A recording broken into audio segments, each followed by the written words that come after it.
All right, welcome everybody to our conference this morning. We'll go ahead and ask you to get seated. We're going to have a good crowd today. It's good to see everybody's smiling faces, especially in today's world. It's exciting.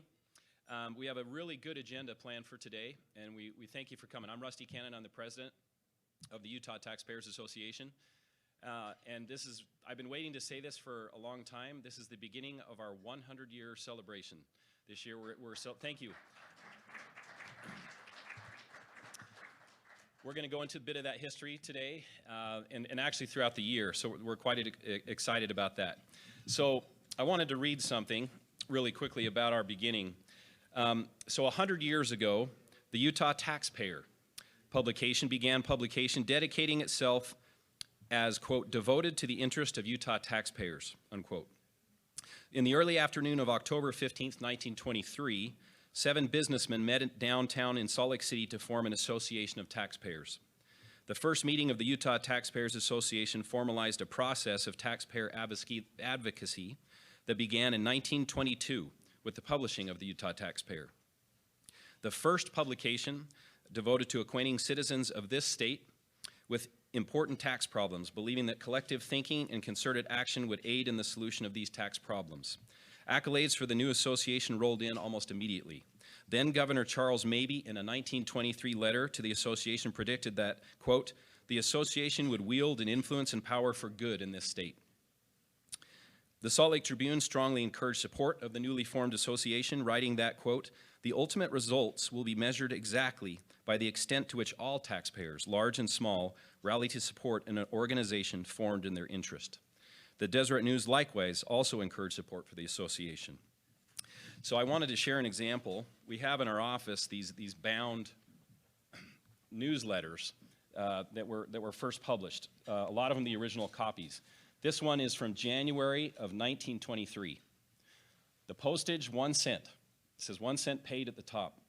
As an example on these newsletters, talks about from the official records a pyramid showing the total taxes collected for all state purposes from 1916 to 1922. Tax revenue, that's hard to see, was 8.8 million, growing to 17 million over those about 8 years or so.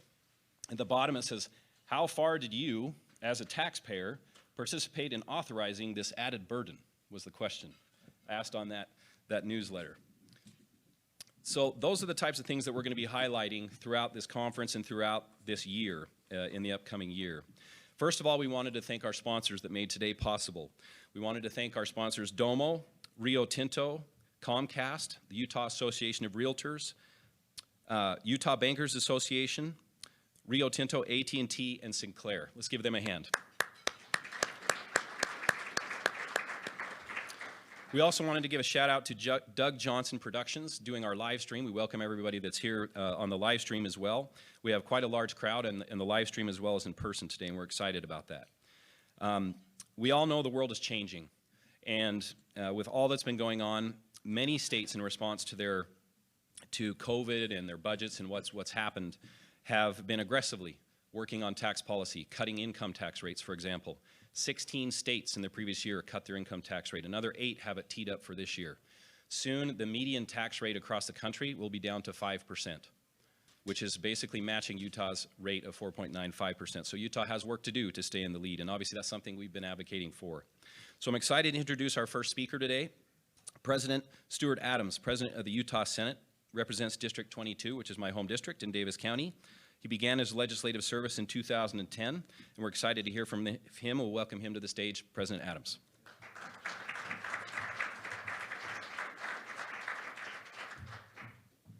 You know, it's really great to be here, and it's great to see another great colleague, former Senator Howard Stephenson. Congratulations on 100 years. Howard, I always thought you were the founding member, but I don't know. 100 years, I'm not sure about that, but it's great to see you, great to be with you. Remember last year, I think we were here and we made a little announcement, and we announced that 2021 was going to be the year of the tax cut. Well, guess what? 2022 is the year of the tax cut again. And I think everyone's probably aware, because you've read that we've actually put aside $160 million for a tax cut. That's pretty exciting. That's probably the minimum amount of money we'll do for a tax cut. but I just mentioned why do we want to do a tax cut? And 16 other states talked about it, but more importantly than that, when you look at income tax versus a tax on consumption, you have a tax on productivity versus a tax on consumption. Let me just maybe give you an example of why it's important to cut the tax on consumption.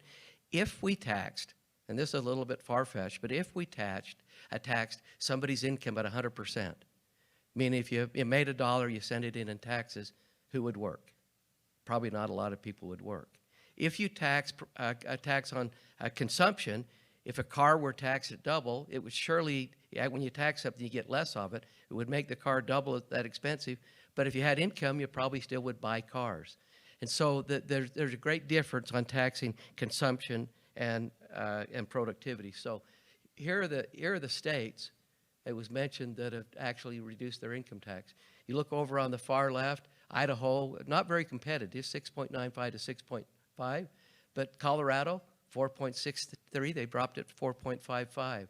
You can see Louisiana on some of the others. A corporate tax cut in the middle. Arizona, Karen Fann, the Senate president there, great Senate president, very competitive with Utah, where they were at 4.5. They're now at 2.5. If we're going to maintain a competitive advantage, as has been mentioned, we need to look at our income tax, and income tax is so important to actually try to figure out. There are states that don't have any income tax. One of the challenges in Utah is that we use income tax to fund education, and we're going to continue to fund education. I don't think there's any question about our legislative commitment to fund education. It's going to continue to happen. We just have to find other ways to do it. We've done it in the past. We'll continue to do it in the future. We can cut income tax and we can fund education. So that's the goal of the legislature. So you've heard a little bit about Utah's economy. We're in a very strong financial position. We've been rated as the best economy in the nation. Forbes gave us the best GDP. We know we have the lowest unemployment rate in the nation. We've had a very strong economy, and we're going to make decisions to keep our economy very strong. A couple of concerning trends that aren't being talked about a lot, and you haven't spent a lot of time on them. I looked at the Wall Street Journal this morning. Maybe some of you get the Wall Street Journal, some of you don't. The lead story in the Wall Street Journal is this: 2021, last year, closes the highest inflation rate since 1982. Now, some of you in here weren't even born in 1982. We started our business in the late 70s, early 80s. We actually were very excited to get into business. Gas prices were 50 cents. They went to $1.50. What happened to it? And look at gas prices today. What happened to interest rates? They were at 10% then. They went to 20. It absolutely, inflation destroyed our economy. If what you're seeing happen right now in the economy doesn't bother you, then you're not paying attention. We as a state cannot let inflation keep going. We're getting way too much federal spending. It's causing prices to rise, but also we're seeing gas prices rise. We need to make sure that the oil production in eastern Utah keeps going strong and that we keep our refinery strong. We all believe in alternative energy, but we can make the transition to alternative energy without raising gas prices, causing inflation, and causing the economic calamities that will happen from inflation. That's something we need to keep our eyes on, even though it's not probably out in front with all the money we have to spend in the legislature this year. The other problem I see that we have is a workforce crisis. And again, it's stimulated a lot by a lot of federal spending that pay people to stay at home. But in addition to that, when you look at Utah's flag, right in the middle of the flag is a beehive. And we all know that we're the beehive state, but underneath that beehive talks about industry. In Utah, we believe in industry. We believe in hard work. Hard work is what's got us through all the challenges that we've faced over the period of times that we've had in Utah. But when we pay people to stay at home, and it actually not only affects the productivity, but it affects their mental health. We need to keep people back to work. And so my plea today is, if you don't have a job at a 2.1% unemployment rate, you can go find one. And if you're retired, think about coming back into the job market, because we actually need your help. So The other thing that maybe I'll talk for a minute or two on some of the priorities we have. We have a lot of money. Senator Stephenson, if he's here, he'll talk about it. He's running about a $2 billion of requests per day. We don't have that much money to spend. It's amazing when you say you have a lot of money where all the requests come from. We'll never have enough money to cover all the requests that come in. But we have to prioritize those requests. We know that the limiting factor for Utah's growth is water. We're going to have to deal with water in multiple different ways. 70% of the new water production will not come from Bear River Project for Lake Powell. We need to build the Bear River Project and the Lake Powell Project. But 70% of the new capacity will come from actually conservation. We've seen some innovative things happen. I saw Layton City actually change their ordinance, and instead of people xeriscaping their yards after the fact, they're actually encouraging people to xeriscape their yards before, maybe giving density bonuses to developers. It's a lot easier to put those xeriscaping elements in before than to actually do it after you have your grass. Infrastructure will always be an issue. Fastest growing state in the nation. We're talking about double tracking Front Runner. That's a great idea, but that's not enough. I mean, when you get on Front Runner, it runs fine, but we need express trains. We not only need express trains, but we need to electrify Front Runner.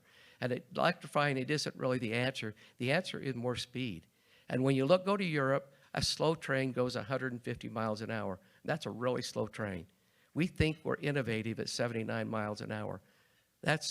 We need to change that. We need to be able to move people faster, more efficient in Utah, and we need to actually look beyond some of the priorities we have today and look beyond the next couple of years, because if we're going to grow, the only way we're going to handle that growth is to be able to deal with innovative infrastructure ideas. Education. I lump education right into the highest part of infrastructure. If we don't believe in our people, believe in our kids, we're going to be in trouble. We have a lot of education ideas. We need pre-K, fund Upstart.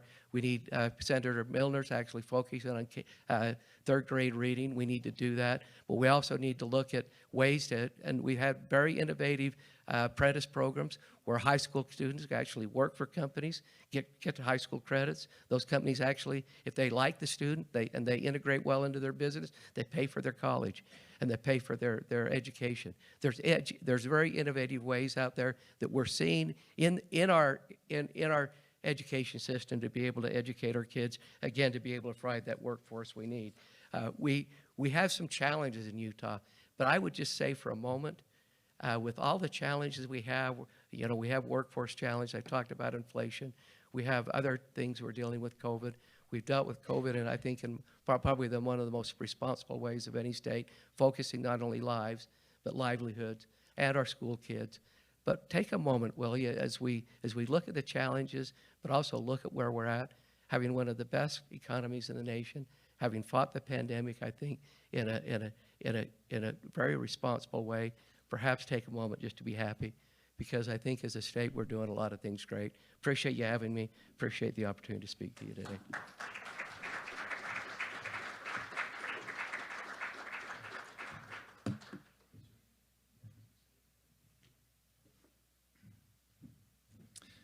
Thank you, President. We appreciate it. Always great to hear from you. We'll move right along to our next speaker. Speaker of the House, Brad Wilson. He represents District, I forgot to write down your district. 15, District 15 in Davis County. He has been in the legislature since 2010, elected Speaker in 2018. We always enjoy when we're up there in the session seeing the back and forth between the House and the Senate. So one right after the other. We're excited for any fireworks that might ensue. But okay, got it. Welcome, Speaker of the House, Brad Wilson.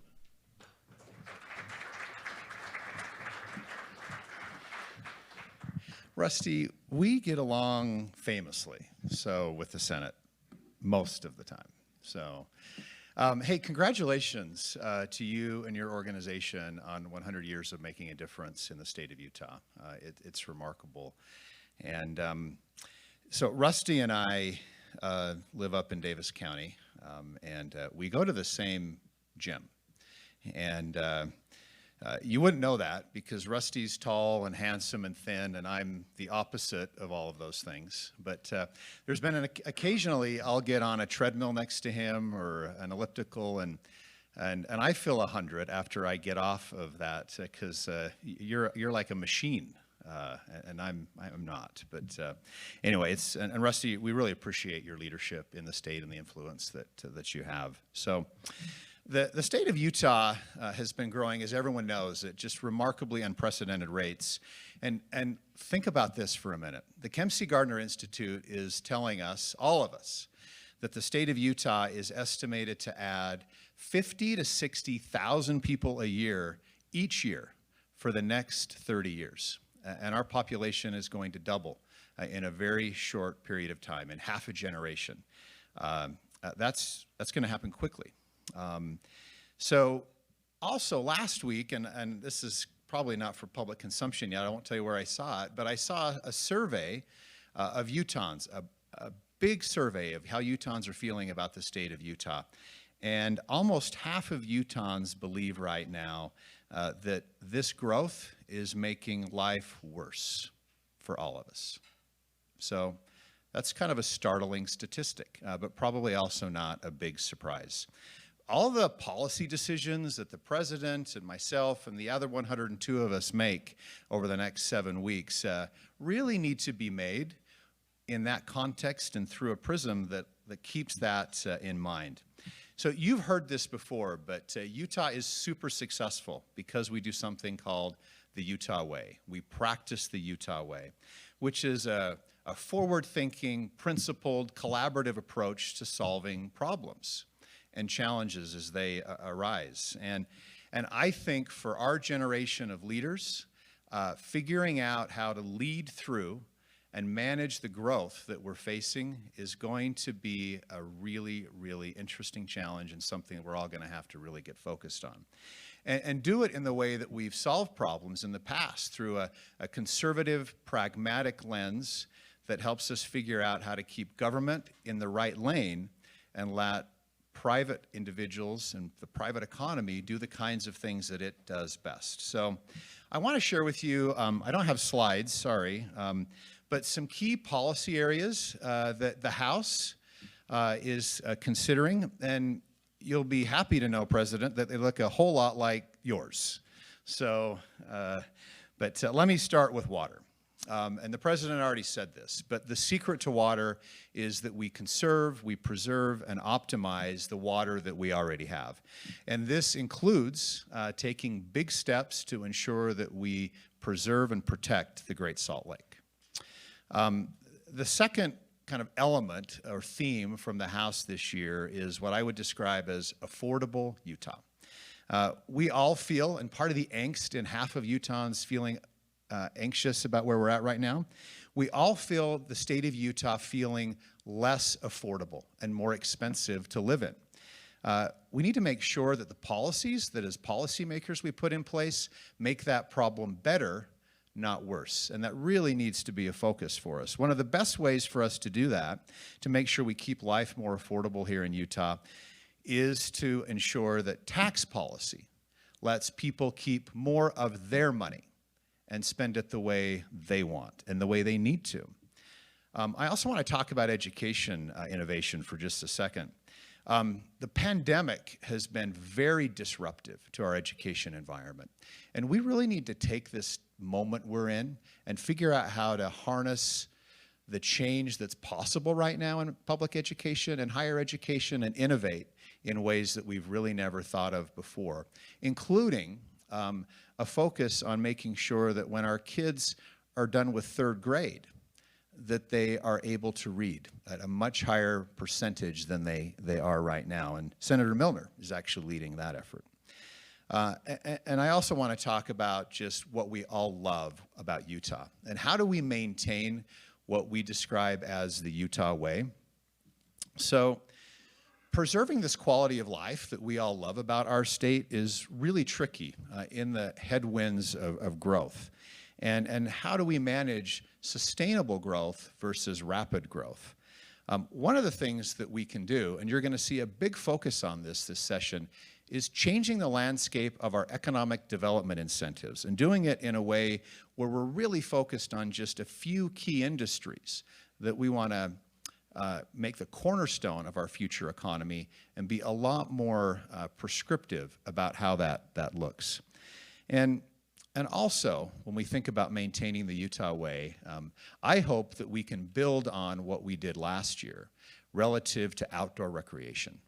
One of, if not the thing, when we survey Utahns about what they love about Utah, more than living by our parents, we love living by outdoor recreation opportunities. Sorry, moms, but when people move out of state and then move back to Utah, the number one thing they say they want to come here for is outdoor recreation opportunities. Number two is to be my mom.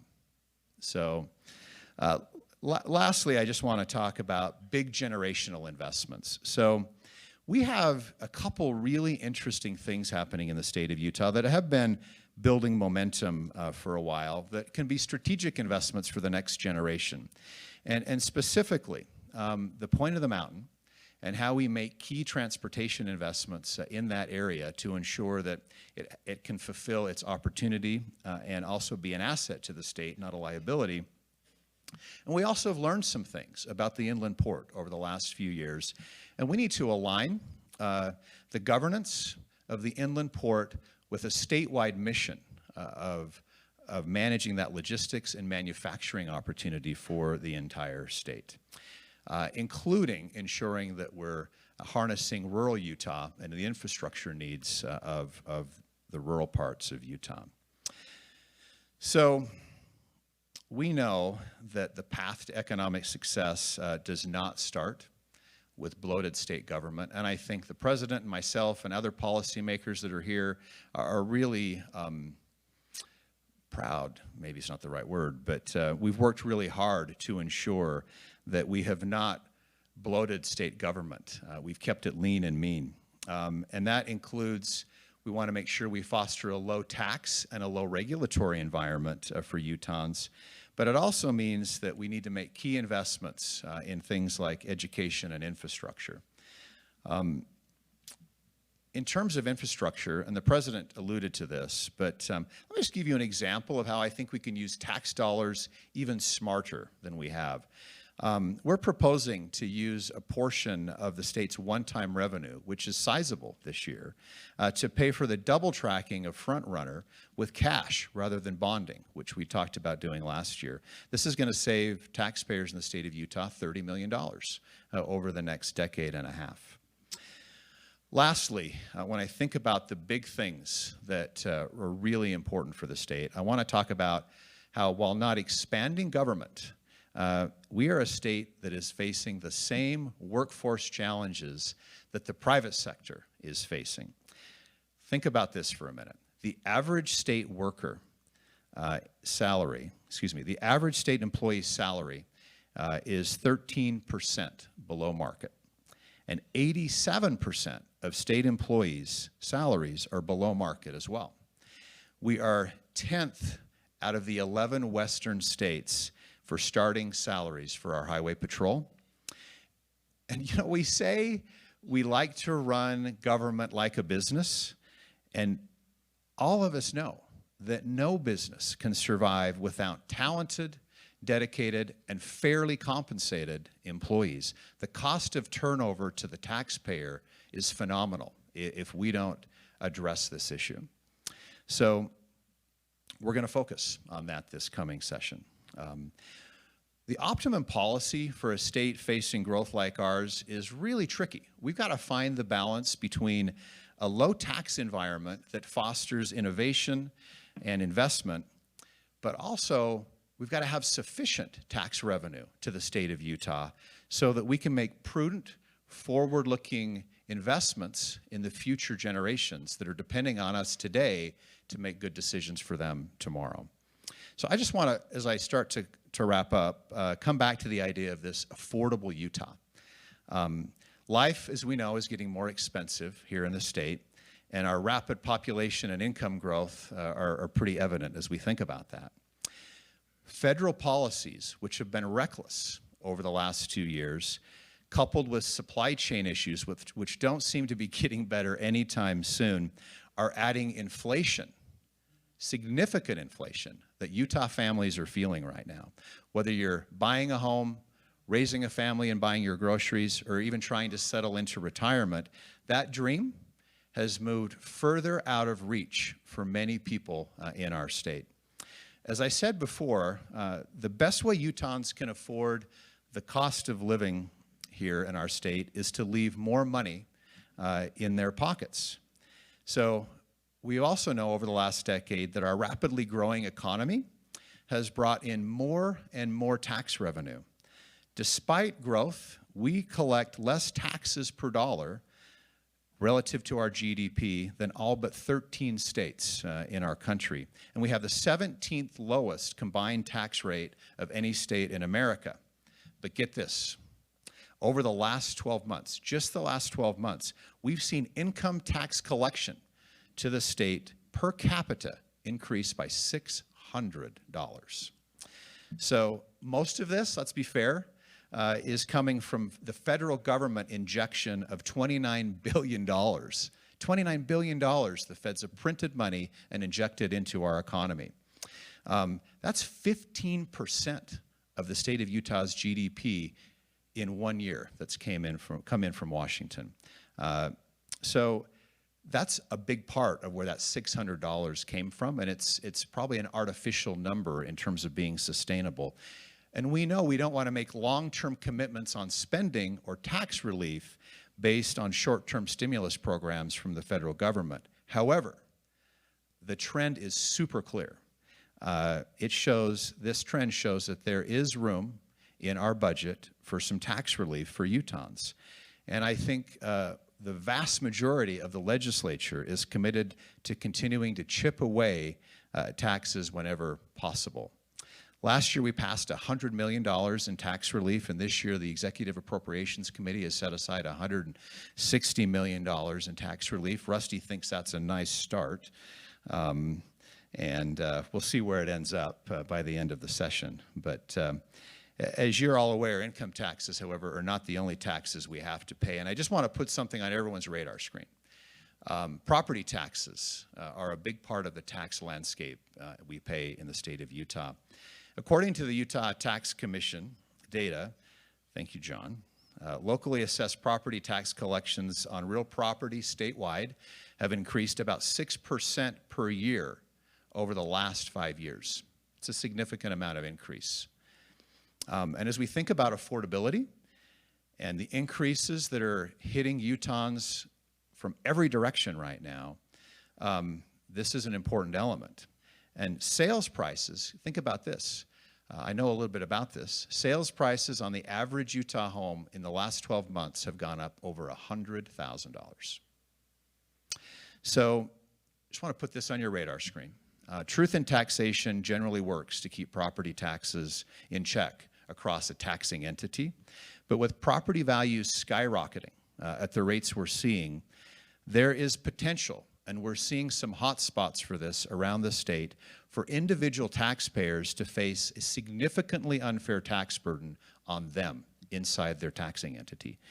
When we have properties that are assessed during steep price hikes, people may see their relative value increase compared to their neighbors. They shouldn't, but that's happening in parts of our state. And while overall tax collections for a city or county will not go up with rising home prices because of truth in taxation, individuals whose relative increase will see a property tax hike while their neighbors see a decrease, and that's not right. We've got to work on this and make sure that all of our taxing entities are treating the property taxes being collected inside their county or city are fair, because we have some places we think it's small in number, but we have some places that it's extremely unfair right now.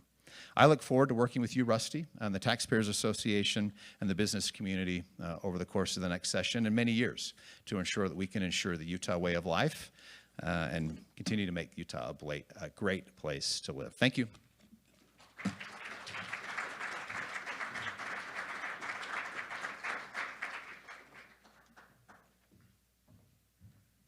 Thank you, Mr. Speaker. That was excellent. Always good to hear from you. Next up, we have what I would say one of the ultimate sources on tax policy in Utah.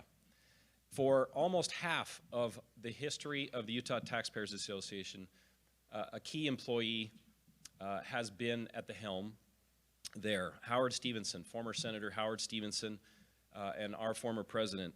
And I say this with you know, from the bottom of my heart. We respect his wealth of knowledge that he gained over more than 4 decades at the Utah Taxpayers Association.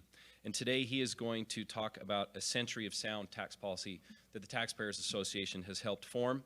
And we're really excited to hear from him today, Howard Stephenson.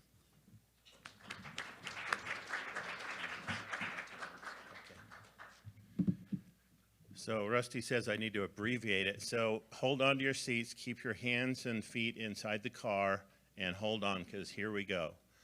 100 years in a few minutes. Oh, there we go.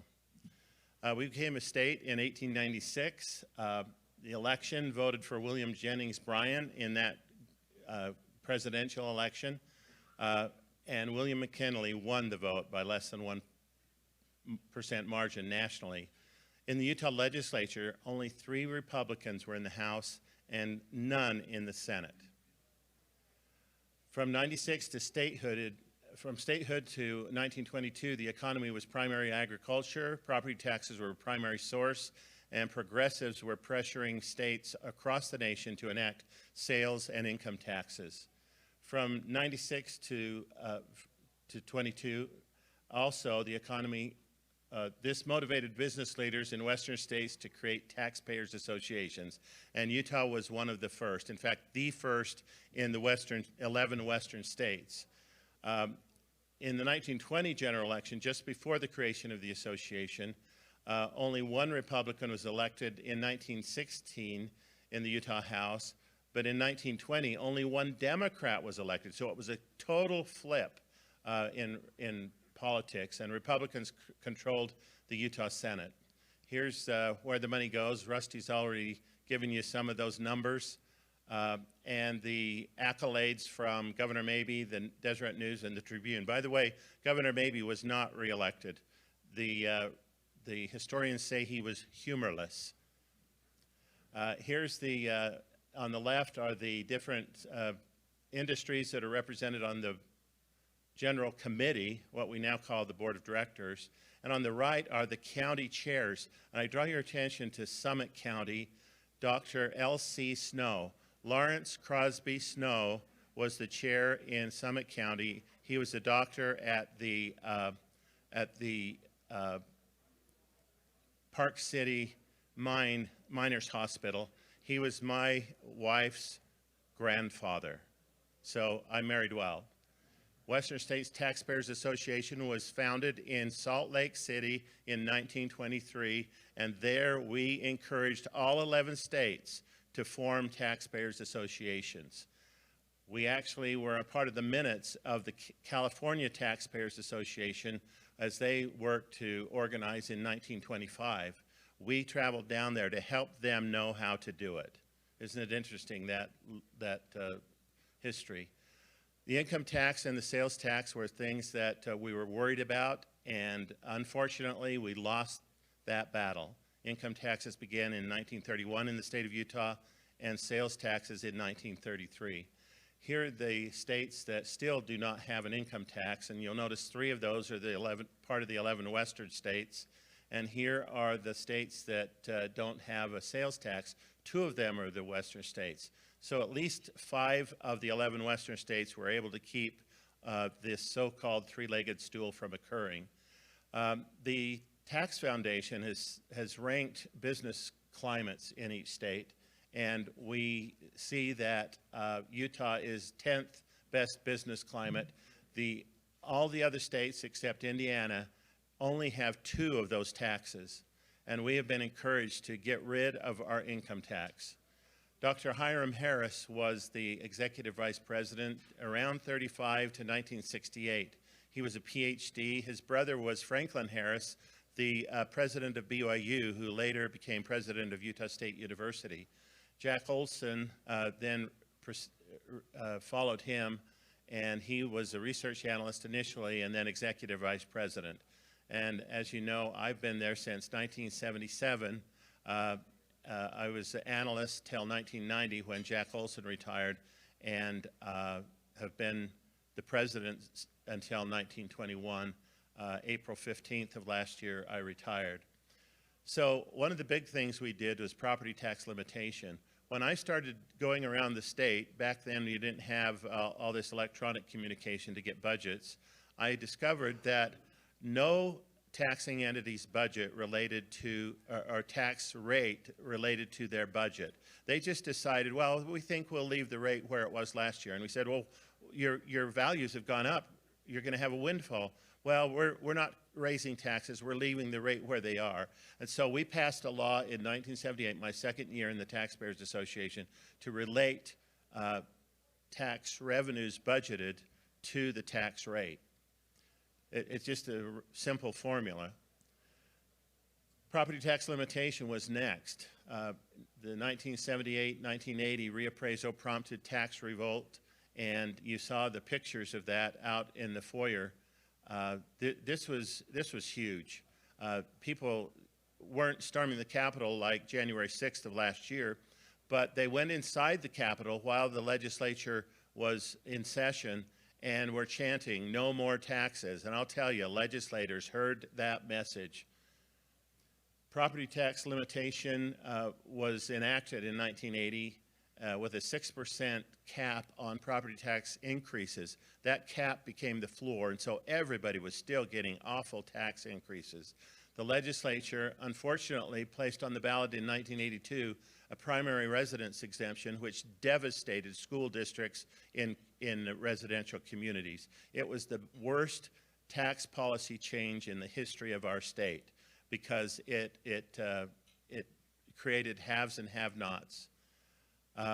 And it didn't really solve the revolt from taxes. And so in 1985, as people were still upset, we enacted the Truth in Taxation Law, thanks to Gary Cornea, a commissioner at that time, who helped us with that. And it required public notices. And so what happened with the taxes that, oops, I don't know how to use the pointer, but as you can see, the lower line is the gray. That is the property tax. It is very stable because of our Truth in Taxation Law. That first trough is the recession in 2001 and 2 following 9/11. And as you notice, the sales tax didn't drop then because it included food. But when the next recession came by with the housing bubble burst, both the income tax and the sales tax were devastated, but the income tax was resilient because of Truth in Taxation. It works. In 1985, we were 24th highest. Now we are 39th and 45th when it comes to homes. One of the biggest persons to impact sound tax policy in the state of Utah is Mark Pierucci. He was elected a Taxpayers Association chairman after serving as in the tax commission. Looks like I got the wrong slide deck because it doesn't include the other stuff here. But these are the people who were important in the success of the Taxpayers Association. Howard Headley, Greg Freedy, Wes Quinton, Mike German, and Royce Van Tassel and Billy Hesterman. And now we have these guys who are in charge of the Taxpayers Association doing a great job taking us into the second century. I would have to say that we ask, how did we do in our first century? I think the census, the 2020 census, really is a good indicator of that.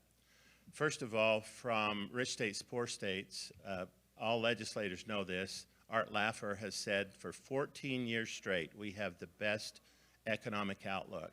That indicates how we've done in our first 100 years. But but the 2020 census also tells us how we've done, because it shows that we have the fastest population growth in the nation, we have the fastest job growth in the nation, and even better than that, we have the lowest poverty rate in the nation. I would say that Utah is the shining city on the hill that Ronald Reagan has often spoke of. Thank you.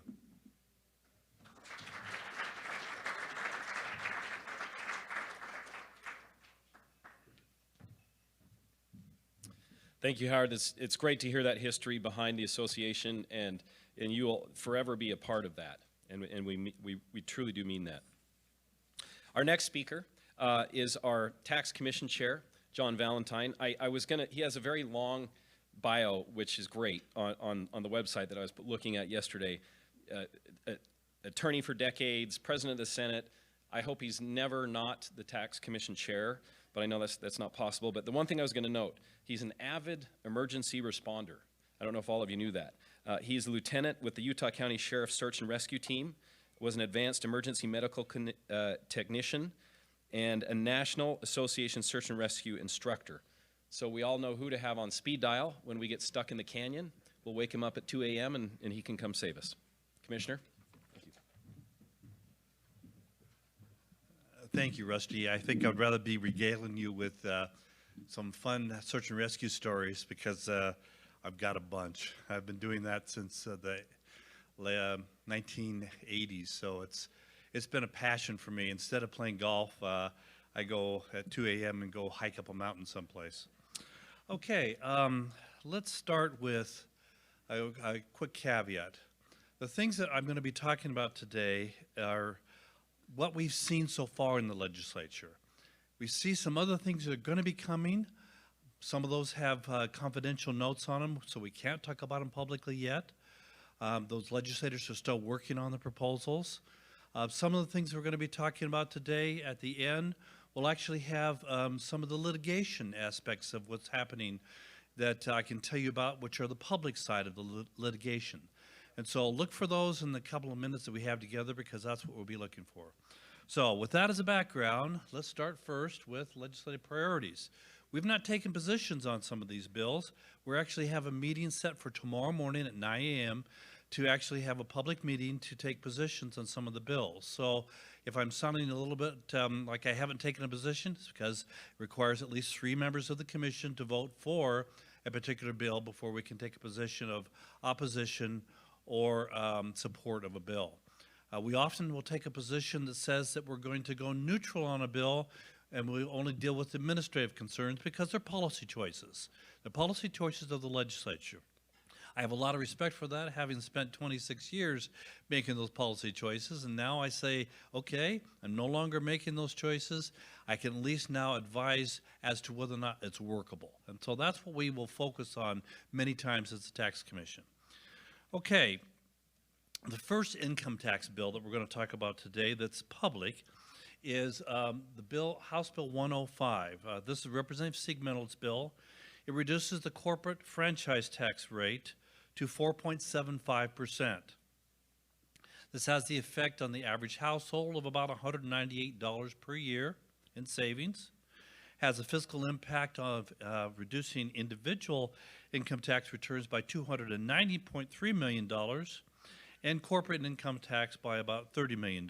So that's quite a bit in excess of what is the amount that has been set aside by executive appropriation for the tax cut. So again, $30 million corporate, $290 million individuals. That's the total impact of this particular bill. The next one is Senator Vickers' bill, and that's Senate Bill 59. Senate Bill 59 has a more modest reduction. It reduces the rate to 4.9%. This is about $46 per individual on the average, and has a fiscal note on individuals of about $23 million and corporations about $800,000. And so the total on this one is about $25 million. Obviously, it's significantly below the $160 million that's been set aside by the legislature for tax cuts. The third bill is Senator McCay's bill. And this is a much more aggressive bill, and this is Senate Bill 62. And this one reduces the income tax rate of about 600 million, actually $637 million per year going on forward for individuals, and about another, $47 million for corporations. And so this is significantly above the amount set aside. This one's about $680 million ongoing reductions in the corporate income tax. As an aside, we will be talking about later when the Lieutenant Governor talks to us about what's the governor's proposal dealing with the grocery tax credit. That one has been scored to be about $160 million, exactly where the set-aside is. So I'll let her present that. I can say this, the Tax Commission is fully supportive of the governor's position on this. We can administer that one, and we'll probably take a position tomorrow on that particular bill. But that was one that we've been working on for quite some time, and we worked on it in 2019, worked out a lot of the administrative concerns we had in this particular proposal that the governor will be presenting today. The next one we'd like to talk about is the Social Security tax amendments. This is Representative Brooks's bill. This expands the eligibility for Social Security benefits. It gives a 25% reduction. On the 25% reduction on the threshold, it increases it from $25,000 to $31,000 for a single and $30,000 to $37,000. The net effect is that it's about a $15 million revenue reduction and relief to taxpayers who are on Social Security. It basically increases the thresholds for the phase-outs. The next one is Senator Maine's bill on Social Security, and it does the same thing, but it does it at a little bit higher threshold, and so it has a little bit higher impact. It's about $317 per year and has a fiscal impact of about $25 million.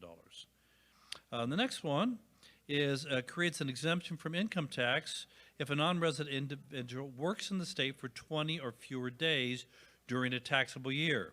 Now, this has become a real problem for Utah, as it's become for every other state. And that is, as we saw changes in the workforce with remote work, we now see different kinds of rules as to what state is going to tax the income. Let me give you an example. Let's suppose that you are working for a tech company in Texas.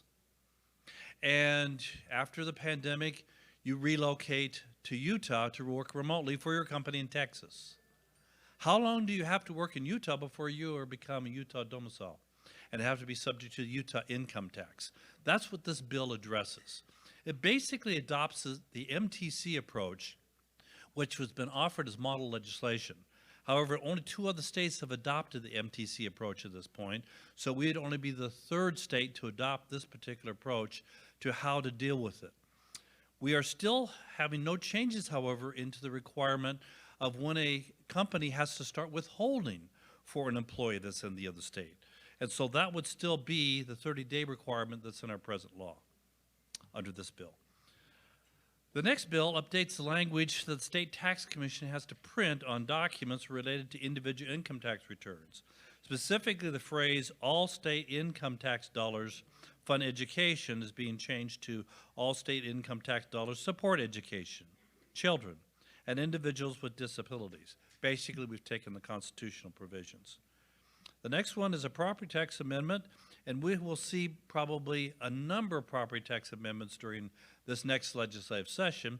These are the ones, however, that we actually have bills filed and have been debated in the Interim Revenue and Tax Committee. This bill defines public utility and telecom services. This one has not yet been debated in a full sense. It has had multiple discussions in the interim committee and has provided a significant background. So that you all know, we have been working with the industry for probably 3 years trying to solve this problem of how do we tax telecoms. The problem is this. We have 2 telecoms industries that are competing against each other and are taxed differently and actually have a different tax burden. We're trying to solve that problem. We're trying to solve that problem by saying we're going to have it all be taxed locally, where the Tax Commission will then provide support on the equipment portion of it by providing schedules and providing the support for the auditing of those schedules. but that the locals would be taxing the real property component. It's anticipated that this bill could continue to have significant dialogue and discussion. We've had numerous discussions with the counties who are affected. We've had numerous discussions with the tax commission and with industry. This particular bill is, if we can get this passed this session, will be a landmark because it will result in a significant reduction in litigation in this area. Because of that disparity between two competing industries, it is really difficult. The next bill is Senator Fillmore's bill, and he's on the agenda to discuss this bill. So I'm not going to discuss this very long in the interest of time because I've only got 5 more minutes. But this bill creates a restricted account for deferrals of income, for deferrals of property tax. This is something that we have been looking at for quite some time to try to figure out a way to make it so it doesn't bust the budgets of the counties, nor does it provide a windfall to the counties, but at the same token, it provides relief for those who are probably the most difficult, have a hard time trying to stay in their houses and paying their property tax. Senator Fillmore will make a full and complete explanation of this one. The next one is a bill that provides for a government entity such as a local agency acting on behalf of a political subdivision may not collect a delinquent property tax from the debtor's overpayment of their income tax refund. This one is one that has been a problem where a lot of the locals have been saying we need to be able to offset against it. We don't know what the policy is. The legislature needs to speak on it. This will speak on it. Senate Bill 61, if it passes, it will say that we will not be able to offset delinquent property taxes with refunds for income taxes. Now, with that, I'm going to go to questions, and I'm going to start off with the questions because I keep getting asked these 2 questions about litigation, okay? There are 2 cases that are public cases that are pending in the Utah Supreme Court. I can only tell you about them without telling you about positions because they are still pending. The first one is the challenge to the airliner price guide, which has just been filed in the Utah Supreme Court. We had a case where an airline came before us, challenged the value that they had. The counties also came before us, challenged the value they had. There was 2 issues in the case. One of the issues dealt with the privilege tax. That part has been resolved, and no one has appealed on it. The second component of it dealt with the use of the airliner price guide. That component is being appealed. It's being appealed to the Utah Supreme Court. We're actually looking for guidance to determine whether or not we're properly interpreting the airliner price guide legislation, and secondly, as to whether or not it is constitutional. So those issues are before the court. I can't really speak too much more about it other than that, but to let you know to watch for those cases coming out of the Utah Supreme Court. The second one deals with our domicile case. As many of you know, we've been struggling with the domicile case that have come to the Utah Tax Commission after the changes that were made in the legislation dealing with domicile. Those domicile cases have been difficult because they seem to run contrary to what people think should be domicile. The legislature drew some very bright lines. They said, for example, if you vote in Utah, you're domiciled in Utah, you're subject to your income tax. If you get the primary residential exemption on your primary residence in Utah, then you're domiciled in Utah. If your children go to our public schools or you get in-state tuition at our universities, you're domiciled. Bright lines. However, the challenges have come to that bright lines because sometimes people have inadvertently gotten the primary residential exemption, or were registered to vote and were registered to vote in another state as well. And so with those bright lines, they created some places where there may have been some unfairness. Those cases have now been consolidated in one appeal that's before the Utah Supreme Court.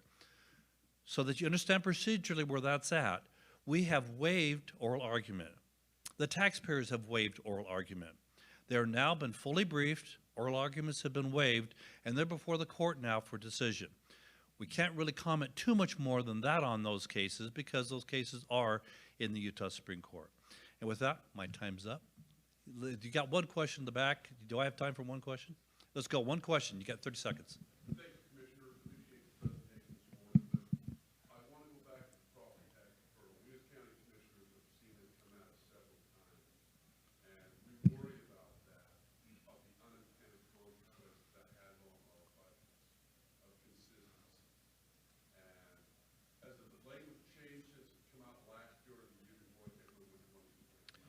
Can I repeat that question for Yeah, those 'cause online? I'm not really Yeah, understanding what he's saying. the question is on Senator Fillmore's Senate Bill 52, if I have the number right this year. I get it Yes, mixed up. that's what he's gonna on talk property about in a tax deferral. Has the language changed versus last year?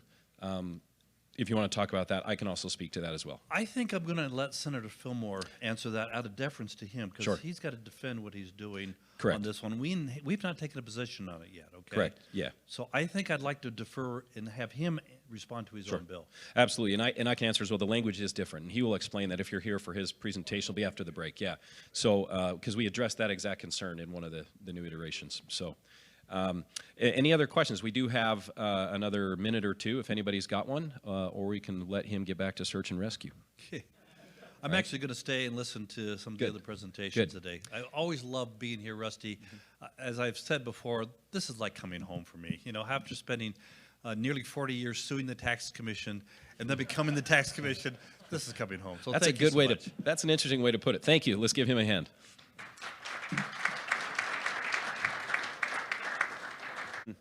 And get settled. We appreciate the flexibility.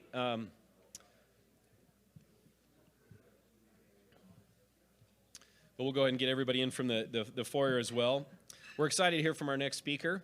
As I was looking at his bio, I was trying to figure out what Johnathan Ball's title was, and I thought, well, he's got to be the president or the director or the vice president or something, but he is the legislative fiscal analyst, right? So I thought there would be a lot of legislative fiscal analysts, but according to the website, if I read it right, you are the legislative fiscal analyst. So we rely heavily on he and his department, and they do so much for us and for the legislature. Well, they work for the legislature, they don't work for us, but they are so helpful to us, so helpful to taxpayers and to tax advocates, to legislators.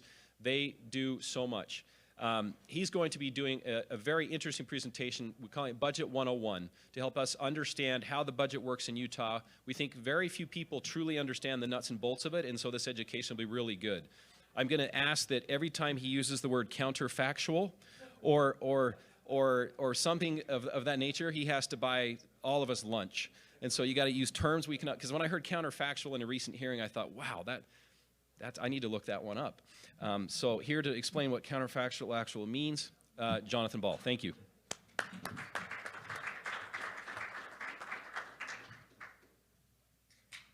Thank you. Being the legislative fiscal analyst is kind of like being the tallest building in Tooele. So apologies to representatives from Tooele. Sorry, I'll take this off. The mask is really, I'm not really worried about getting Omicron. I'm more worried that if I get Omicron on like the 17th of January, they'll realize they don't need me at the legislature because I'll be gone for 5 days. So a different kind of self-preservation. Rusty asked me to talk to you a little bit today about the budget, and you guys already know that we have a $25.6 billion budget, and you know that $9.7 billion of that's coming from the General and Education Fund, and you know that the general fund comes from sales taxes and sin taxes and extraction taxes, and you know that the education fund comes from personal income taxes and corporate income taxes, and you know that our $650 million worth of transportation fund comes from gas taxes. So I'm not going to talk about that stuff. I'm going to talk about instead the process of how we make the budget and maybe demystify that a little bit. One thing you might not know is that three-legged stool thing, we don't actually charge a property tax at the state level, right? So the three-legged stool is actually a little bit of a myth, but we do require local school districts to impose their own property tax if they want to get income tax from the state. So one little thing you might not know about the budget itself. So here's what I'm going to talk about today. I'm going to talk about the structure of our appropriations process. I'm going to talk about the budget process itself. I'm going to go over some definitions. Counterfactual means opposite of the facts. There you go, Rusty. But that's not on my definition list, sorry. I'm going to show you some resources if you're interested in, especially in tax changes, where you can go and get information about our revenue estimates and about the status of collections, and then just give you some quick conclusions about how you might interact with the budget process. So This is our budget structure, our appropriation structure. Utah is a unique in that every member of the legislature serves on an appropriations committee. And in fact, you often hear about the 7 appropriations subcommittees, and people think that's those are subcommittees of the Executive Appropriations Committee. That is not the case. Utah has something called the Joint Appropriations Committee, and the Joint Appropriations Committee is the House and the Senate combined. So the entire House and the entire Senate combined is the Joint Appropriations Committee. And then we have these 7 appropriations subcommittees that are based on issue area, and every legislator is on at least one of those appropriations subcommittees. Senators serve on 2 of the appropriations subcommittees. And then you have the Executive Appropriations Committee, which is kind of like a traffic cop for the appropriations process. The role of the Executive Appropriations Committee is to take input from all those subcommittees and try to balance all of their priorities against revenue estimates. The major difference between executive appropriations and the subcommittees is executive appropriations has a revenue target that they have to hit. The appropriations subcommittees don't have such a target. They can put whatever they want to on their priorities list. So that's the big difference between those two. So let's talk about process a little bit. You can start this circle anywhere you want to start it. It is a cycle. It's a continuous cycle. At any one point in time, we're working on 2 budgets, one for the current fiscal year and one for the next fiscal year. So I'm going to start at the latest point in the cycle. So up at the top, in the top left corner, EAC instructions. By legislative rule, every December, I mentioned EAC is this traffic cop, and they have to hit the revenue estimate. Every December, EAC says to subcommittees, hey guys, here's your base budget allocation. Here are some things we want to add to your subcommittee or subtract from your subcommittee. Here's the revenue estimate we have to hit. So that's probably the most important day for you guys in this room, is that December EAC date. Why is that the most important day in the cycle for you guys?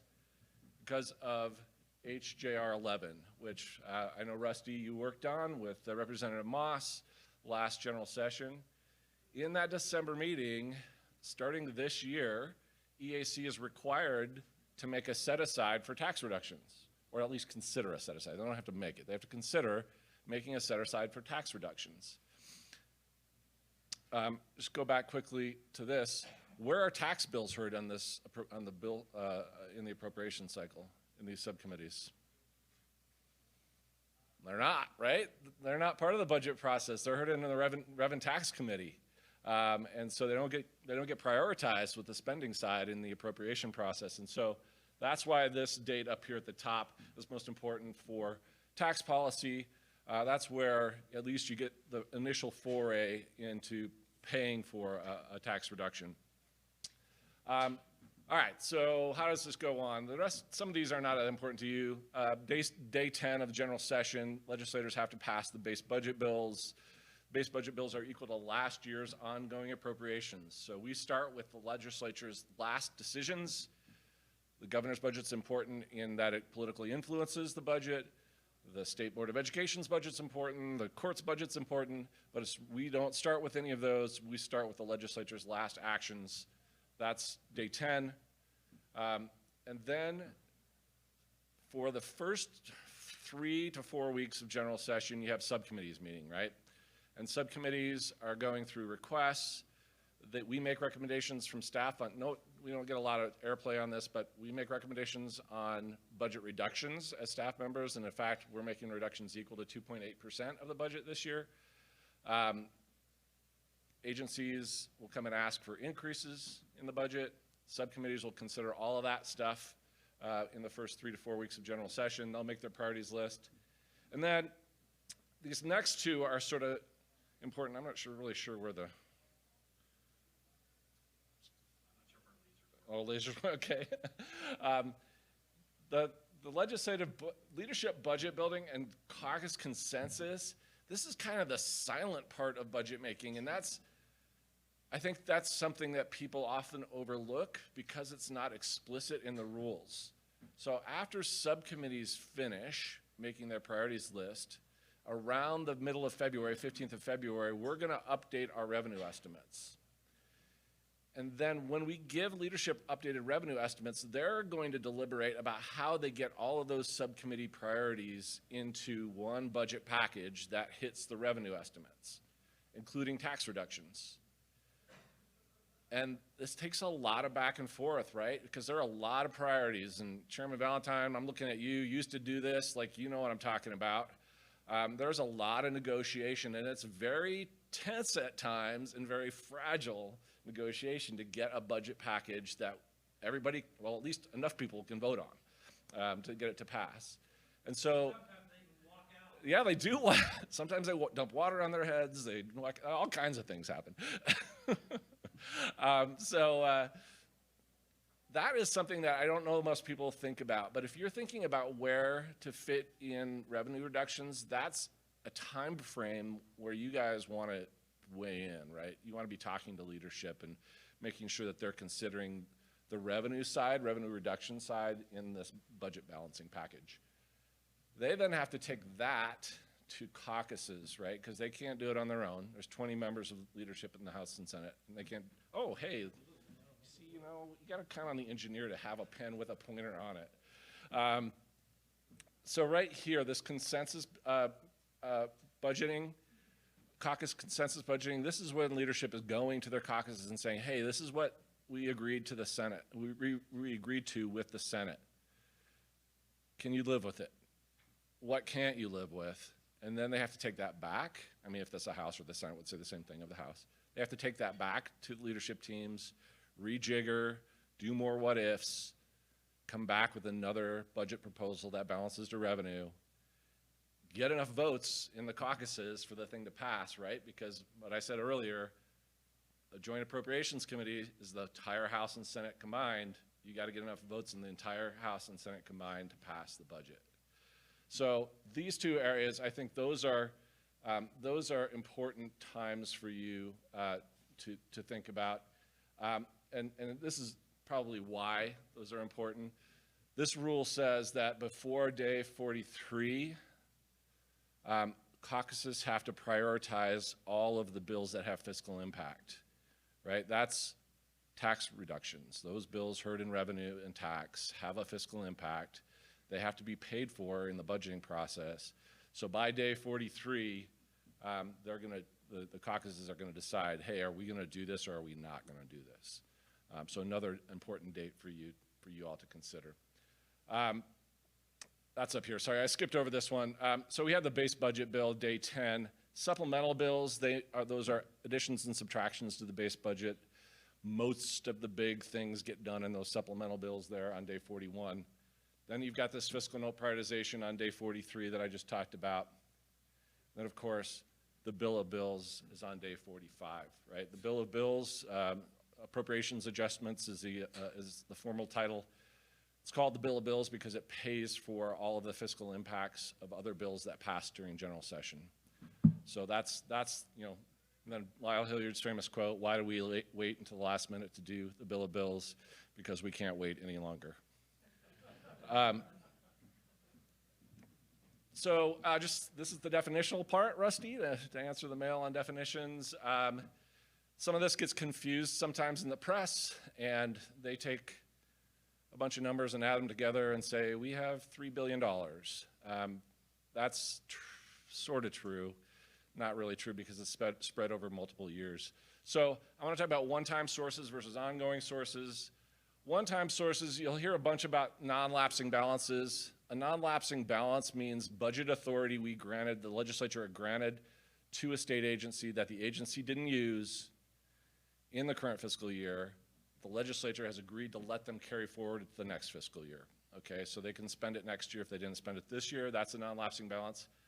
A lapsing balance is the opposite. So we allocated so much for an agency, they didn't spend it, we're taking it back.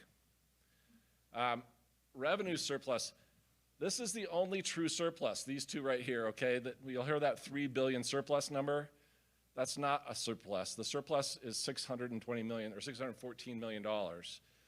The surplus is how additional revenue that we collected. Revenue surplus is additional revenue that we collected above our latest revenue estimates. So we thought we were going to get this much in revenue. We got this plus N.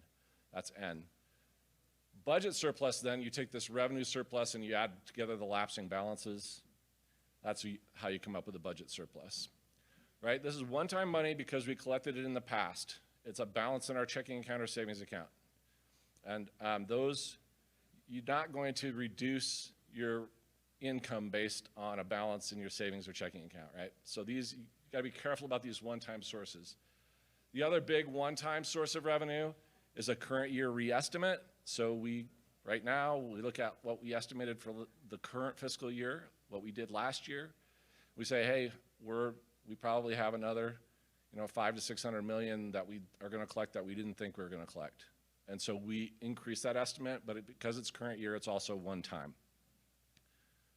All right, this is the thing you really want to focus on if you're talking about taxes. You want to focus on these ongoing sources.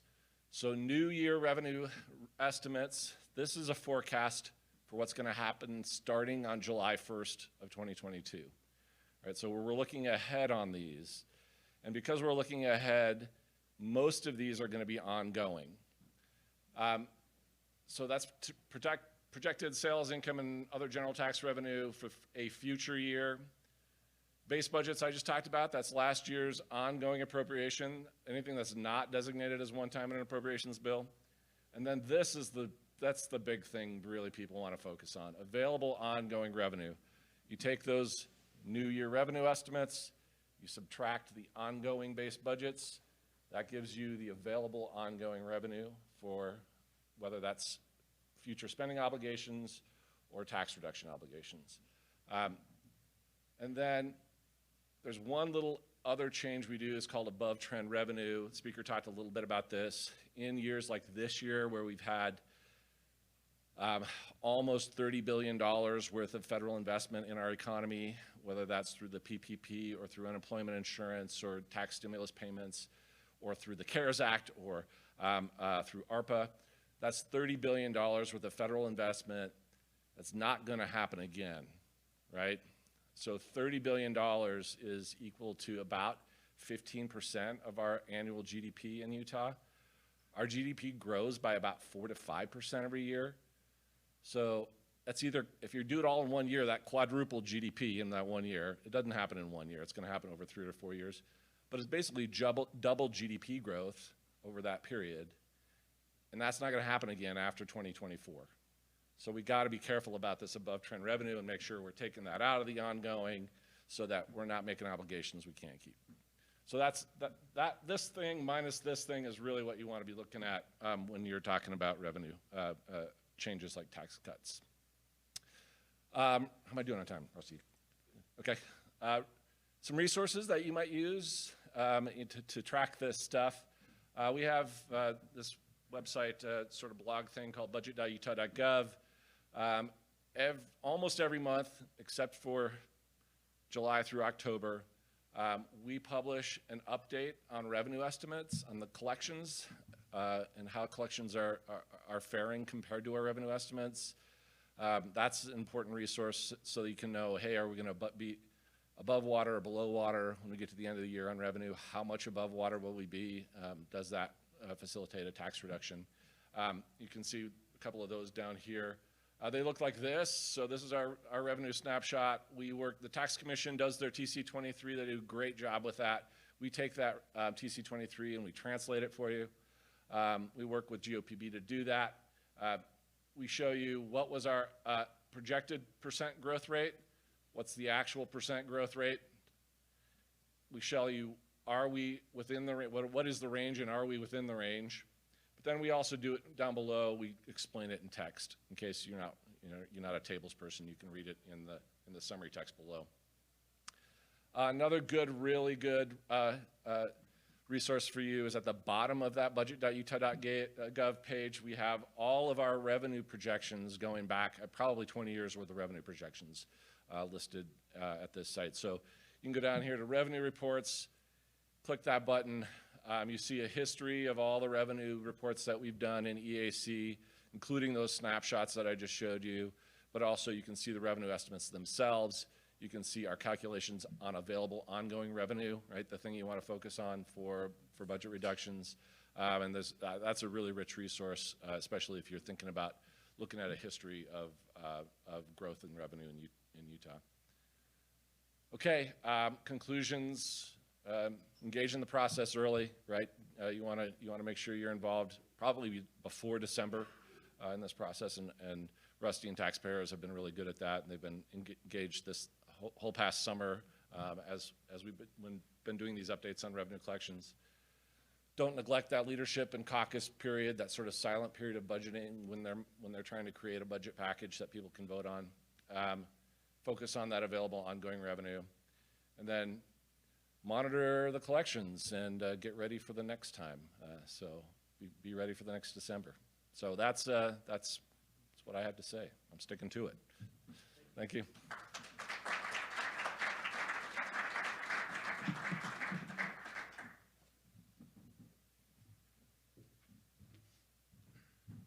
Thank you, Jonathan. That was excellent. Very valuable information for all of us involved. Let's see, am I seeing Senator Fillmore in the room? There you are, right there, front and center. Thank you. So we're excited to hear from Senator Fillmore next. Appreciate his flexibility on the schedule, going a little bit different time than planned. Actually, we might be almost back on schedule. So Senator Fillmore represents District 18 here in Salt Lake County. 17, sorry. I can't read my own writing today. He's been the past chair of Revenue and Taxation in the Senate. He has been a tax advocate of the year for us. Very much appreciate his work, and he is going to be speaking to us today on providing property tax relief to seniors in need. So let's welcome to the stage Senator Lincoln Fillmore.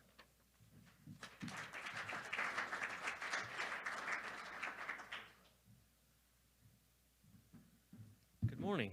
I see a lot of familiar masks out there today. It's good to be with you guys, and some new masks I haven't seen before. Thank you, Rusty. It's a kind introduction. I'm really happy to be here to talk to you guys for a few minutes about that we've been working on for close to 3 years at the legislature, and we hope this is the year that we can get it done.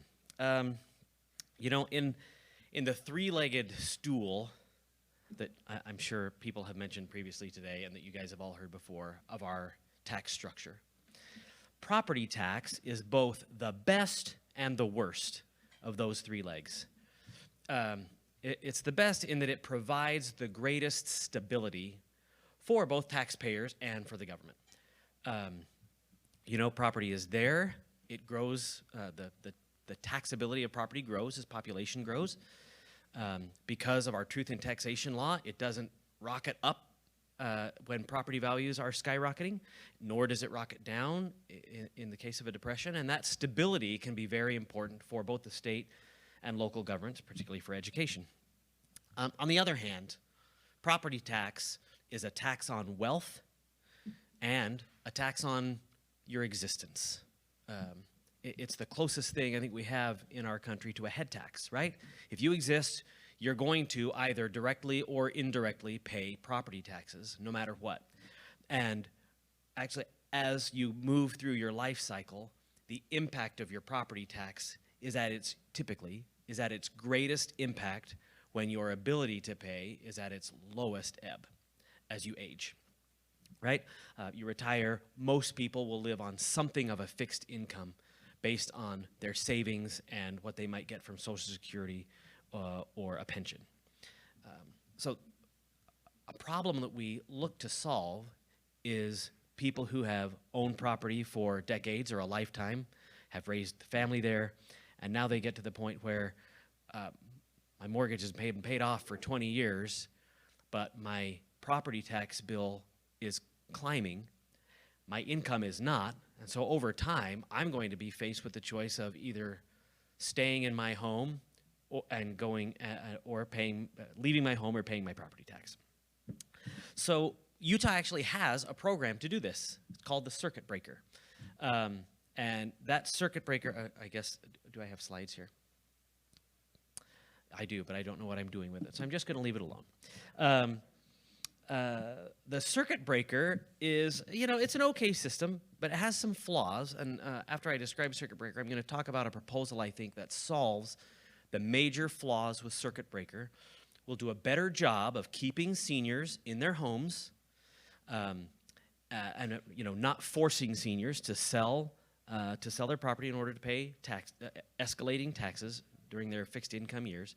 And also protect all other taxpayers. Because the major problem with circuit breaker is that we are just removing property from the tax rolls, and because we're doing that, we're just shifting that tax burden to other taxpayers. And in the case of the circumstance I described, where my mortgage has been paid off for a long time, but my income is not very high and is not going up, what we're doing is we're not particularly helping that senior citizen who actually may have a net worth that is significantly enough to pay property taxes. It's just that it's held up in land and property instead of in income. What we do by granting the removal of the tax rolls is we're not subsidizing the senior citizen, but we're subsidizing the heirs to that senior's estate. Because the property will go untaxed for a period of time, and then it will be sold, and the heirs to that estate will receive a tax-free benefit that comes with the inheritance of that property. There are other problems with circuit breaker too that we could fix legislatively, but the income levels are so low that it almost does not the good that we want it to do. And it causes this harm to other taxpayers for the benefit of people who are about to inherit a fair amount of wealth. So what we're proposing to do this legislative session is to pass a property tax deferral that would be open to low-income seniors who own their property. So they may be property rich but are income poor, but allow them, instead of just escaping property tax, to defer property tax. The property tax would still belong to the estate, but would not need to be paid immediately by the senior citizen who's on a fixed or a low income.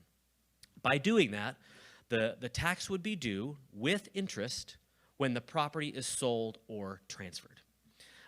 So obviously, upon the death of the property owner, then the asset then belongs to a trust, would get distributed out according to the kinds of the trust, and the tax would be due with interest at that point. In that way, we're not subsidizing the heirs of the property, but rather the property itself continues to owe the tax, and that will be taken out with interest before it's distributed to the heirs. I think that's it's much more fair to all taxpayers. We're not just shifting the burden away, particularly if the property in question has enough value to pay its property tax. And that way, I think the property tax deferral process does the job of keeping senior citizens in their homes and not forcing them to sell in order to pay a tax bill, but it keeps all taxpayers whole, and we remove the subsidy for future generations who will just be responsible to pay that tax before they get the heir, especially because it's those heirs that really are the beneficiaries of keeping their loving parent in their home for another generation. I understand that somebody asked a question in here about what we're going to do about local county budgets. And so this bill ran last year, and this year it will have in it a $10 million restricted account that the state will set aside, $10 million of one-time funds, to be able to help local governments deal with what might happen as we adjust to the new reality. And anytime there's an adjustment to tax, there's going to be an adjustment. And that adjustment will create headaches in the short term, even though in the long term, this is a much better, more stable system that does a better job of protecting county budgets than the current system. And particularly if you think about another fix we could do for this is just expand the circuit breaker, which really does need to be expanded. The income levels to qualify for circuit breaker are like $11,000 a year, extraordinarily low. This would make those income levels a little bit higher.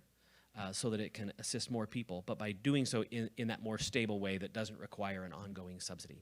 So that $10 million be set aside in an account that counties and school districts would borrow from, and then when they receive the payback of the deferral upon the transfer of the estate, simply pay the state back. And so this one-time expense in a year when the state is flush with one-time money really is just a set aside for future one-time receipts that will come into the state as those property taxes are paid back. And that we imagine that within about 5 or 10 years, the system will just kind of float automatically. There will be some new applicants, but some old applicants would have passed on, and their revenue will come back to the state. So after an initial dip, we'll likely see things rise as the loans are paid back, and then leveled off completely in a way that is much more fair to all taxpayers, but does help us accomplish the goal of keeping senior citizens in their homes. If there are any other questions, I'd be happy to take them. Too many questions. Yes, I don't think I recognize your mask. And Senator, I'll repeat it in the microphone for those that are online. Fair enough.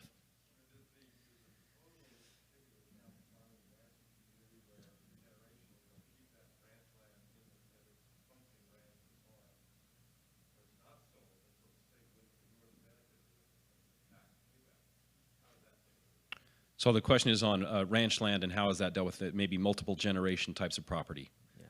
This would only apply to residential property below the county median in value. So it would not affect large-scale ranches and farms. I saw one other hand. I Was saw there- two. Or two more. Oh, there you go, Gary. Senator, what happens in a situation where there is no sale or transfer? Either the home is held in a living trust, or I'm a joint tenant with passive survivorship with my mother, so when she dies, there's no transfer. Yep. I've already known.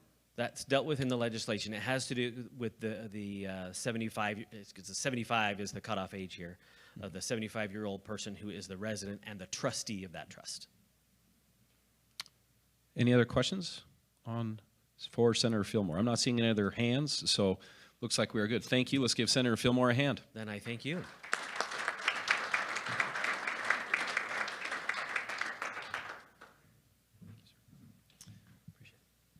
All right, next up we have another distinguished senator. We have Senator Dan McCay. We appreciate him joining us.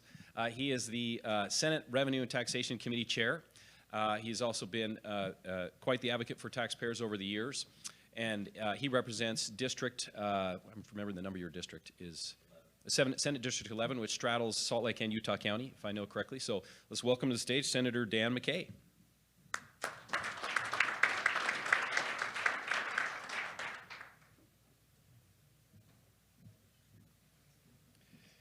Well, thank you for being here. I appreciate everyone staying out of the Shamu splash zone.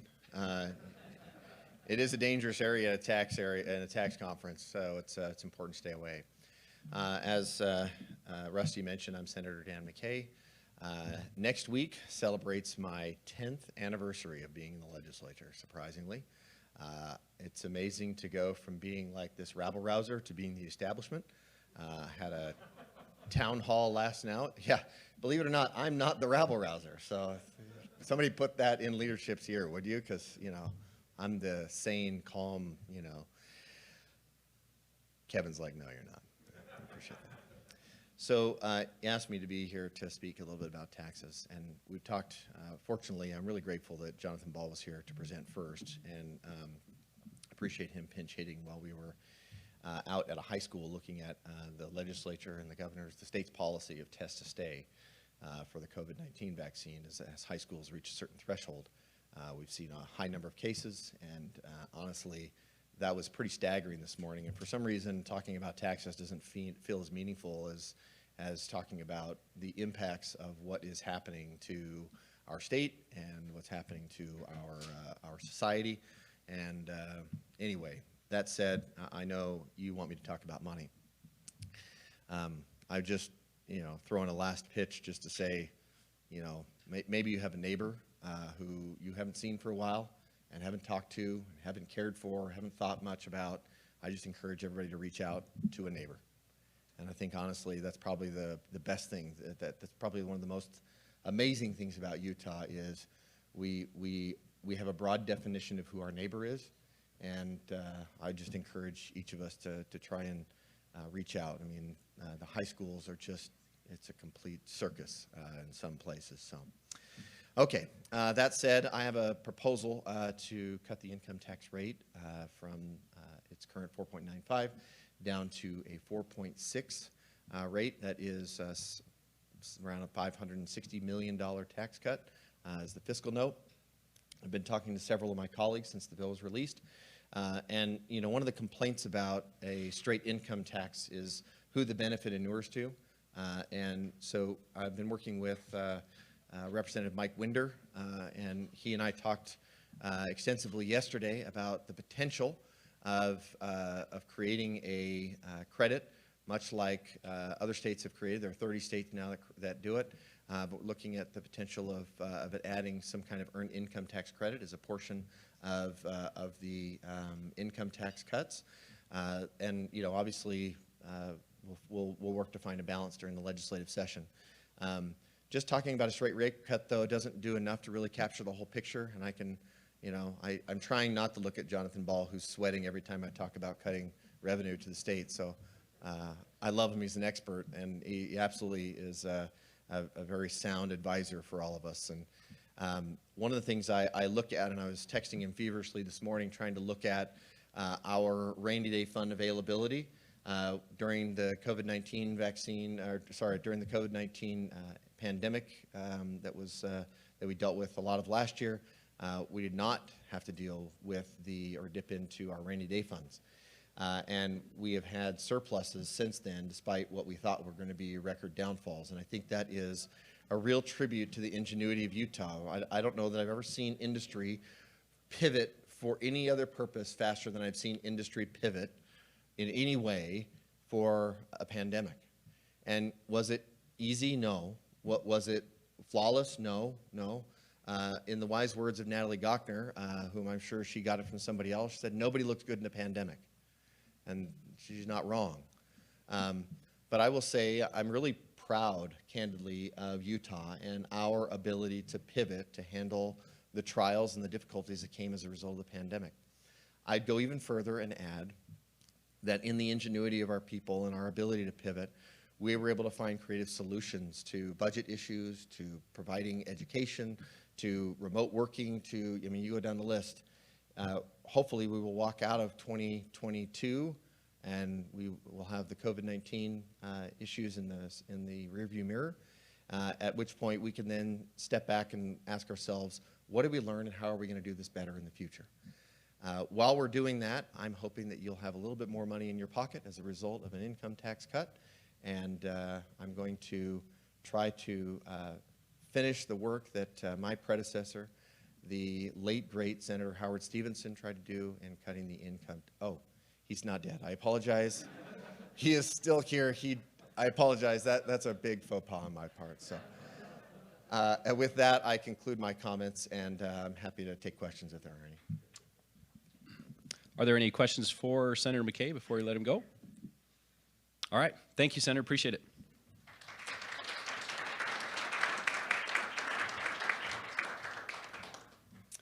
All right, so I am excited to introduce our next speaker. Just as a preamble, so I am I always get the number of greats wrong, but I'm a great something grandson of Angus M. Cannon, who was defeated by his wife in the Senate by Martha Hughes Cannon. And I'm a direct descendant of his, and I know Lieutenant Governor has been involved with her statue and appreciate her efforts there. Deidre Henderson became Utah's 9th Lieutenant Governor on January 4th, 2021. Prior to her election as Lieutenant Governor, she served for 8 years in the Utah State Senate. As a vocal champion of the underdog, Lieutenant Governor Henderson has used her time in public office to increase opportunities for small business owners, women, families, and underserved communities by identifying and removing barriers to success. Lieutenant Governor Henderson and her husband Gabe are longtime residents of Spanish Fork. They have 5 children, 3 sons-in-law, and soon to be 2 grandchildren, the next one arriving in just 3 weeks, if that's still accurate. All right. She graduated from BYU in December of 2021 with her Bachelor of Arts in History, inspiring other non-traditional students across the state to finish their degrees. Welcome to the stage, Lieutenant Governor Deidre Henderson.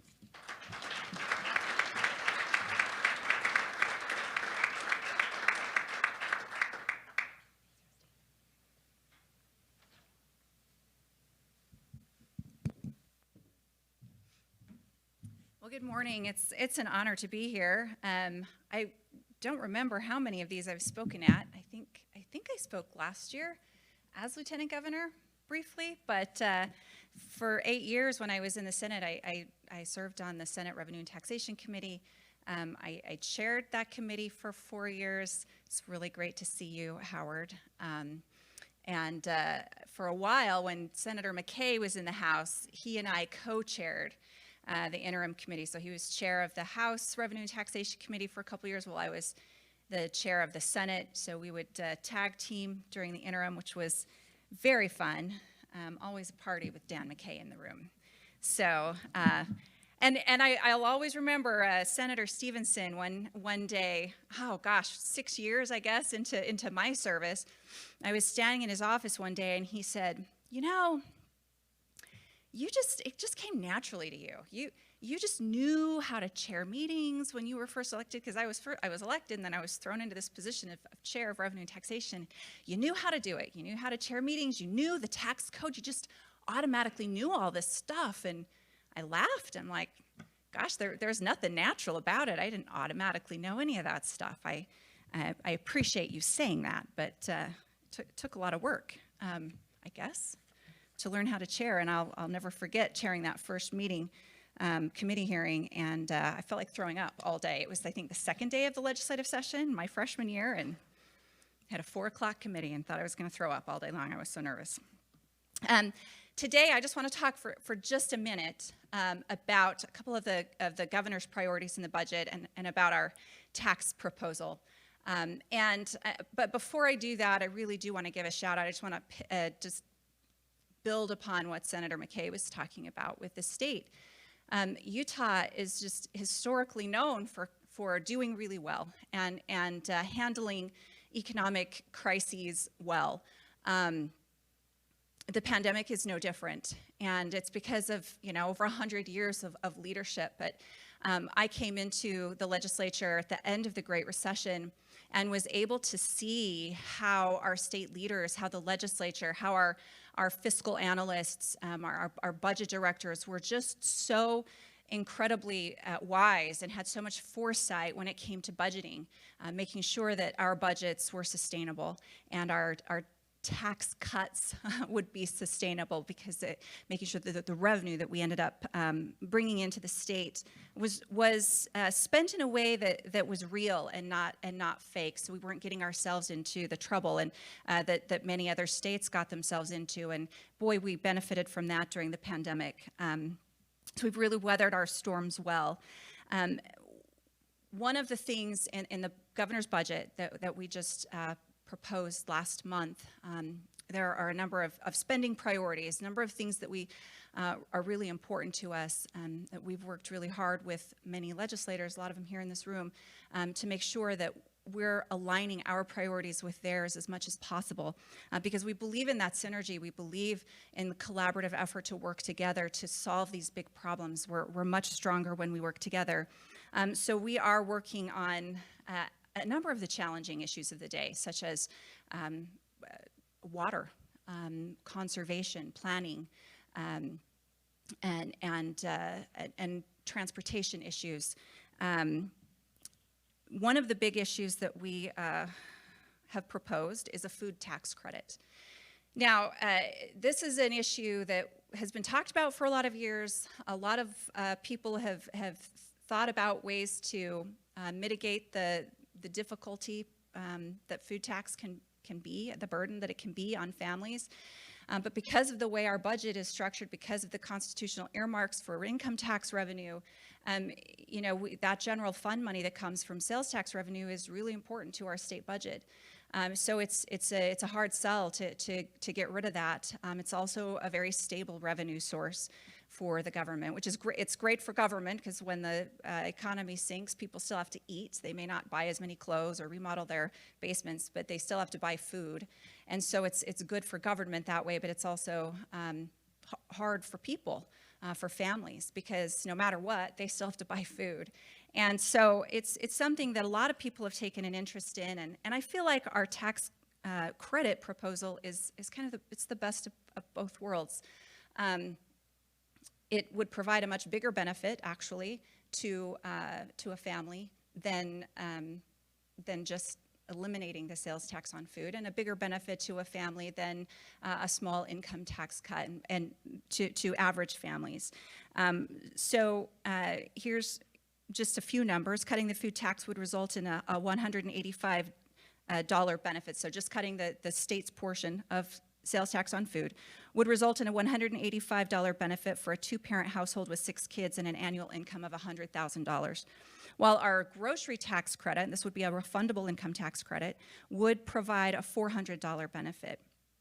For a single parent with 2 children making $20,000 a year, cutting the food tax rate would give that family an extra $85 a year, while our grocery tax credit would provide $240 benefit. So, you know, I've been a big proponent always of the sound tax principles that, you know, taxes should generate revenue. That's what taxes are for. They're not for social engineering. They're not to make a statement. But they are to be simple. They are to be low. They are to provide revenue for the government. But I think another fundamental principle is you can tell a lot about what a government values by what it taxes or doesn't tax. And we value in the state. We value businesses. We value families. We value work. We've tried to keep our income tax low because we want to incentivize people to work. But we also value families. And I think that making sure, especially right now, when families are struggling with inflation, when they're struggling, I just came from a meeting with former Senate President Wayne Niederhauser, who now heads our homelessness efforts. And he was talking about the different types of homelessness, this situational or acute homelessness versus chronic homelessness, and the different ways that people find themselves in those situations. And one of the ways that people find themselves in acute homeless situations is, you know, they're living paycheck to paycheck, and something happens. They have a health crisis. They lose a job. You know, something comes up, and they end up on the streets because they can't afford to stay in their homes anymore because they're just struggling so much. And I think that, especially right now, anything that we can do to make sure that families keep more of their income in their pockets, especially families with children who are struggling month to month and dealing with the inflation and all of the upheaval that's been happening for the last couple of years. I think that says a lot about us to put a value on them and do it in a way that's fiscally responsible, that protects the revenue streams to the government and protects those funding sources so that we can generate revenue to create and maintain the government services that we do have. I know that this is not a policy call necessarily that the governor's going to get to make. This is a policy call that the legislature is going to make. We're looking forward to working with them. There may be some sort of compromise. There are a lot of good ideas out there. In the end, we like all tax cuts, especially when we have so much of a surplus.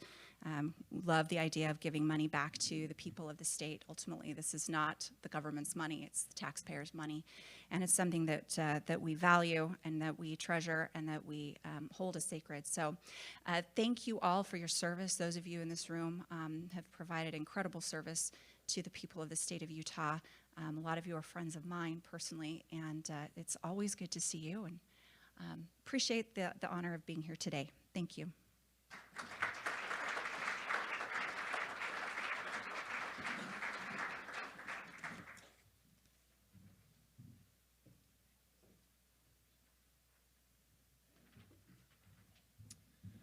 All right, many thanks to Lieutenant Governor for taking time to be with us today. That was excellent. We are now going to switch topics to transportation. So up next, we have the Director of Policy and the Legislative Services Division at UDOT, Linda Hull, who's going to be speaking to us. So I need to say Linda Hull is absolutely phenomenal. Her and Carlos Braceras there at the Utah Department of Transportation are so good to the legislature, to us, to taxpayers in answering our questions about transportation. We feel like this is the next important conversation in taxation in Utah, and that is how to pay for roads. As electric vehicles proliferate, we could have a circumstance down the line where our gas tax revenues are severely short on taking care of our roads. This is something we've been meeting with UDOT and environmental groups over the summer half a dozen times to try to come up with a solution to this issue. So she's going to be talking to us about the status and future of Utah's Road Usage Charge Program, or RUC or RUC program, in equitably funding transportation. So welcome to the stage, Linda Hull.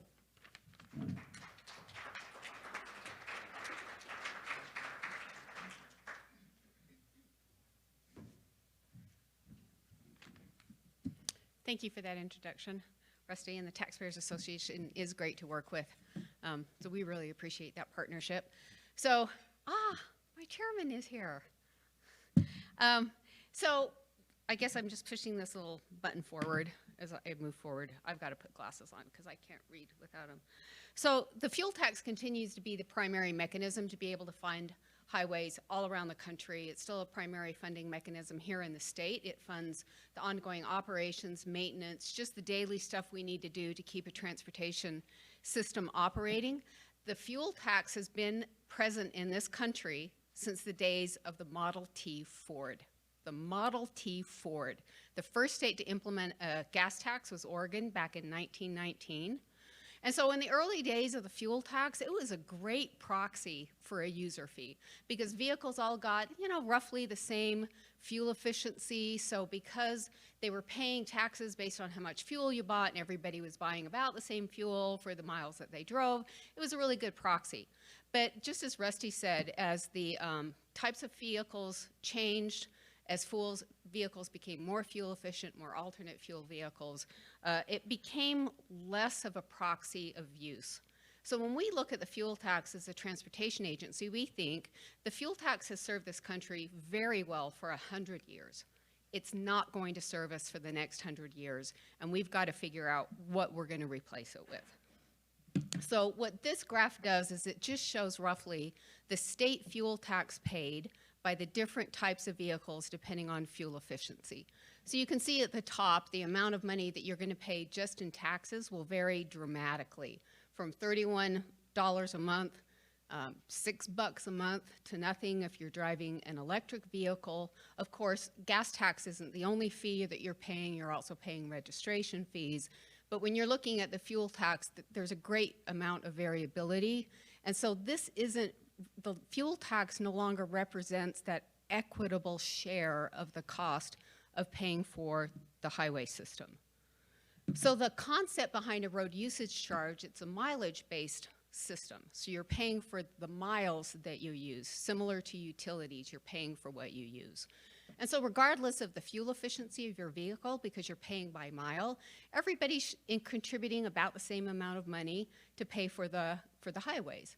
Now, if you have a more fuel efficient vehicle or an alternate fuel vehicle, there's still a very significant cost savings to you because the biggest cost when you fill up your tank is just the cost of the petroleum.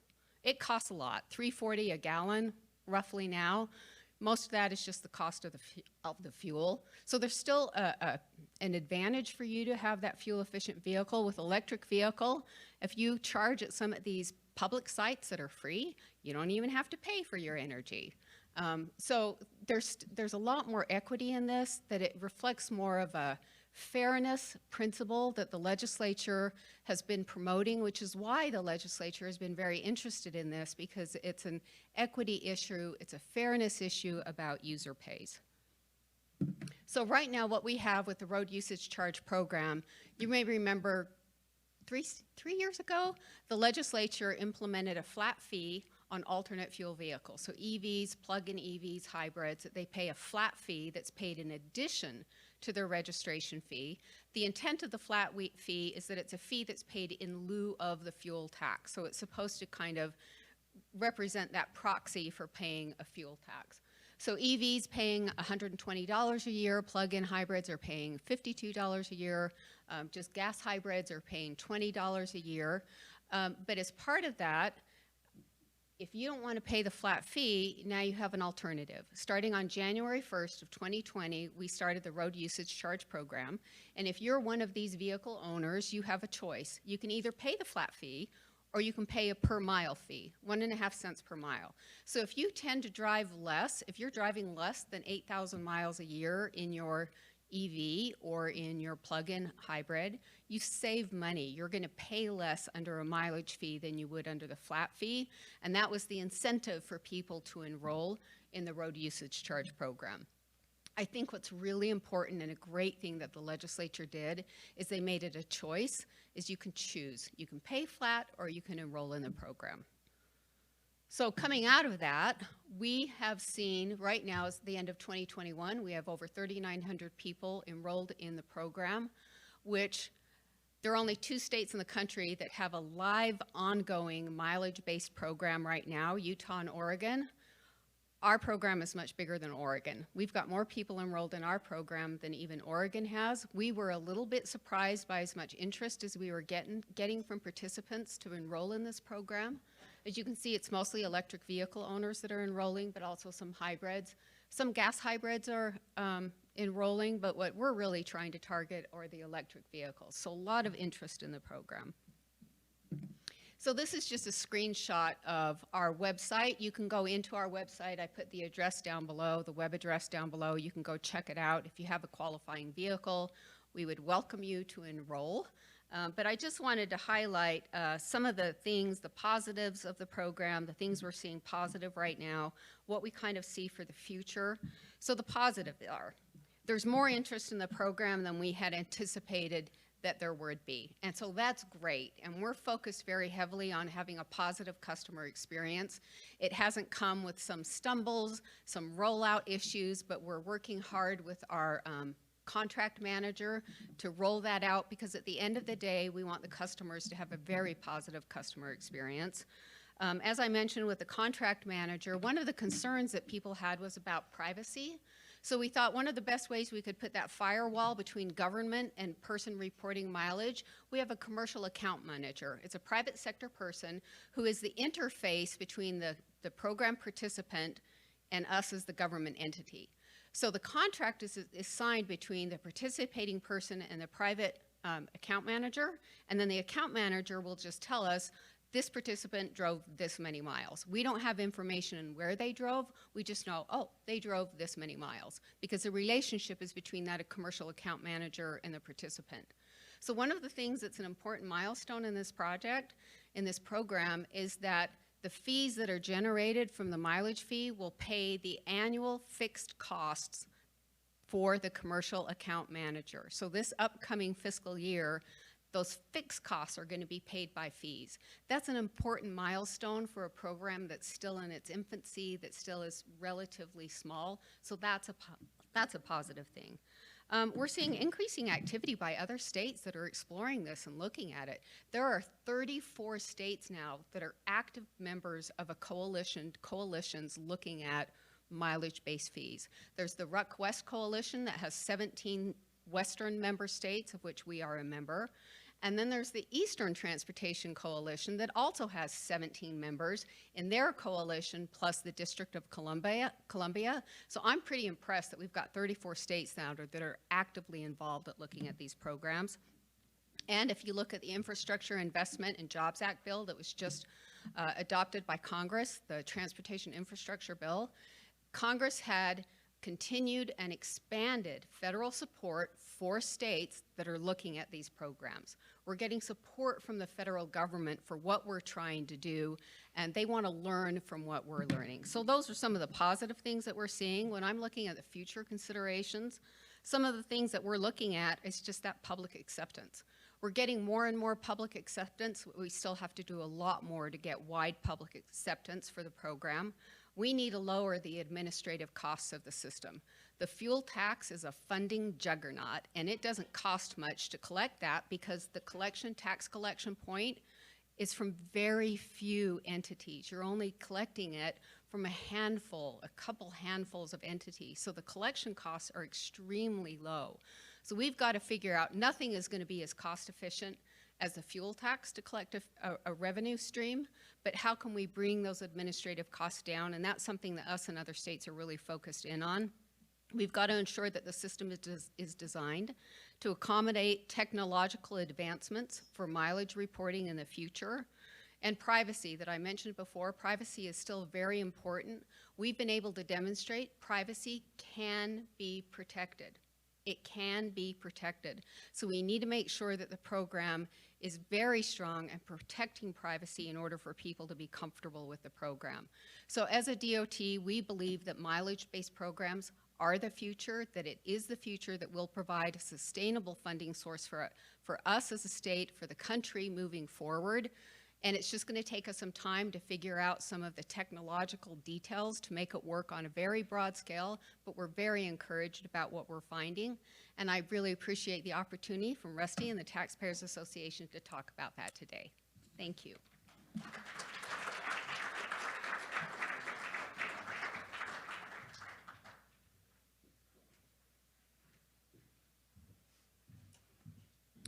Thank you, Linda. It's a very important topic. I was grabbing an article that I remembered I saw back in November while you were speaking about Norway. Norway now, in the last year, according to this article, 77% of their new cars sold were electric vehicles. They're now faced with a 19.2 billion Norwegian krone, which translates to 2.3 billion US dollars, hole in their budget. So that's the problem that we're trying to address now versus in the future as electric vehicles proliferate. So now switching subjects, we're going to be excited to now hear from Representative Candice Pierucci. She represents District 52 since 2019 when she was elected. She was the youngest female elected to the Utah legislature ever. So we are excited to have her come speak to us. Representative Candice Pierucci.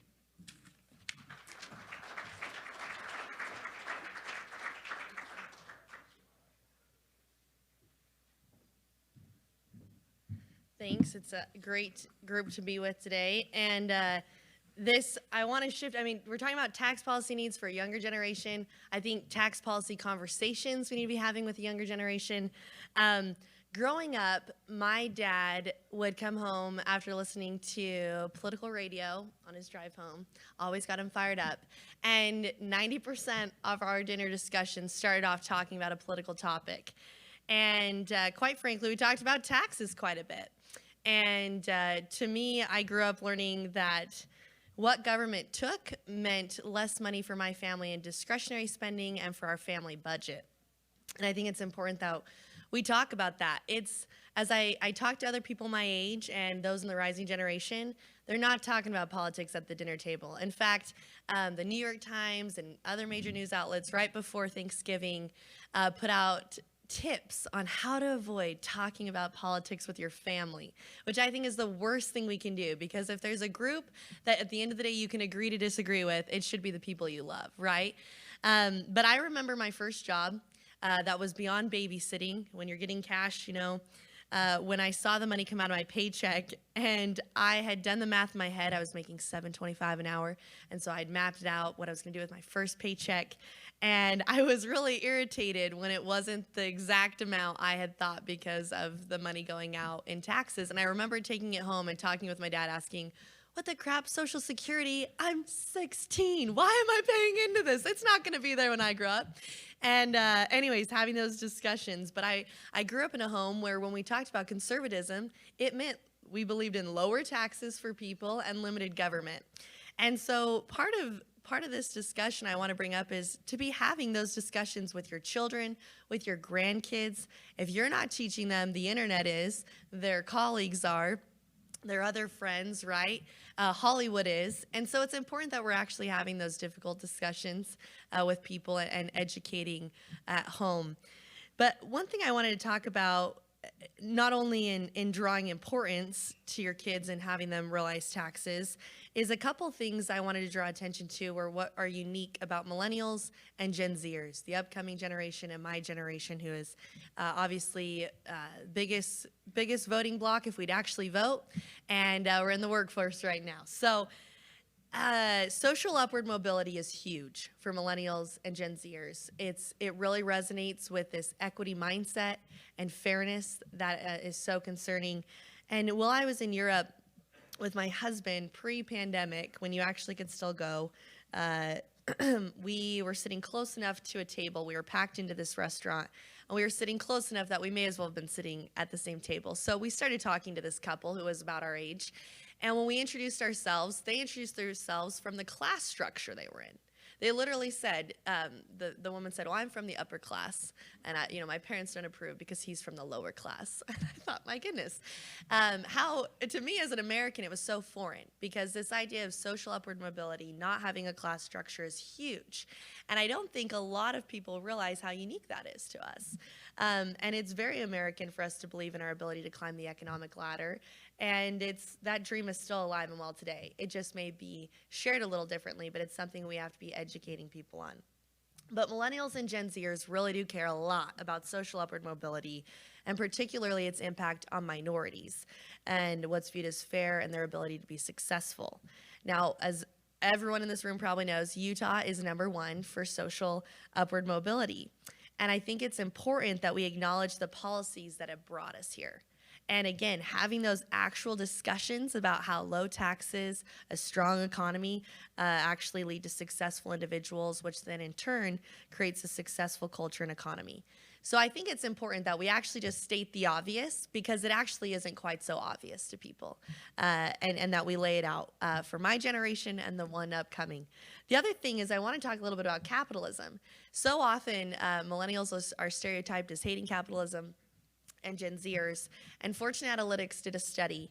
So obviously baby boomers, 73% approve of capitalism, and that's no surprise. Gen Xers are at 62%, millennials are at 56%, and Gen Zers and they're the group, right, that grew up with a phone. Internet technology is how they were born. They're bringing back mom jeans, which as millennials we hate. But Gen Zers actually have a 57% approval, which is slightly higher than millennials. And so what's interesting to me, obviously there's a clear decline there, but it's still the majority. The majority of millennials still think capitalism is a positive system, and Gen Zers even slightly more. And that slight percentage is what's interesting to me, because I think we actually can turn the tide. And that's what I wanted to talk a little more about. And the reason behind that is entrepreneurship. So Gen Zers think incredibly highly of entrepreneurs. In fact, the majority of Gen Zers, so that's people born 1997 to 2007 were surveyed, the majority actually want to be entrepreneurs, overwhelmingly. And then those that once they enter the workforce, that jumps up to 65%. They want to be their own bosses and really, really have a high opinion of entrepreneurs and what they're able to do and the flexibility that can come with it. So I don't think this should be overlooked, this love of entrepreneurship, right? Because in essence, it's the American dream that you can build your own empire, that you can make a difference in your own way. If you haven't read Kristen Soltis Anderson, she's a pollster, and she wrote The Selfie Vote, Where Millennials Are Leading America. It's really good, but she said this: America's workforce is undergoing a transformation. Today's young people will start different businesses and build different careers from those of their parents' generation. They prioritize things like personal fulfillment and flexibility in the workplace, and they aren't joining unions.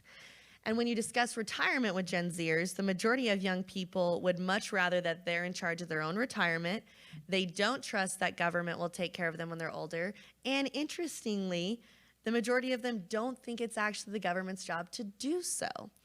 So before I feel like a lot of times when we talk about the rising generation, and I get it as millennial and then Gen Zers, we talk about them as a lost cause, but they're actually quite unique, and they're innovative, and they're entrepreneurs.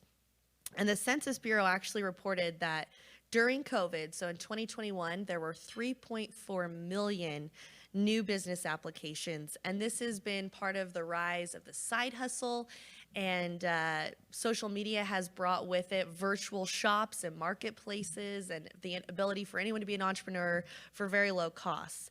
And Harvard Business actually reported that teenagers today are more innovative and entrepreneurial than any other previous generation, and that during the pandemic, there has been a massive increase in teenage startups.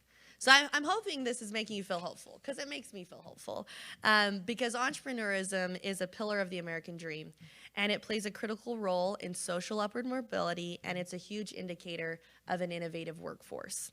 So at the end of the day, what we have to be able to spell out for people is that good tax policy encourages an entrepreneur-friendly environment.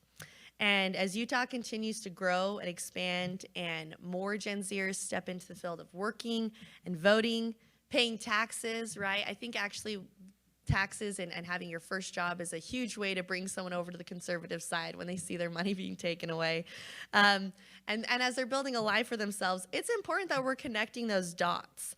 And so, and I think there are three things we have to point out. First is that entrepreneurism is empowering. The ability to start your own virtual shop is pretty unique and pretty awesome, quite frankly. I appreciate it. And that entrepreneurship thrives in a capitalistic society. And we have to be able to spell that out for people.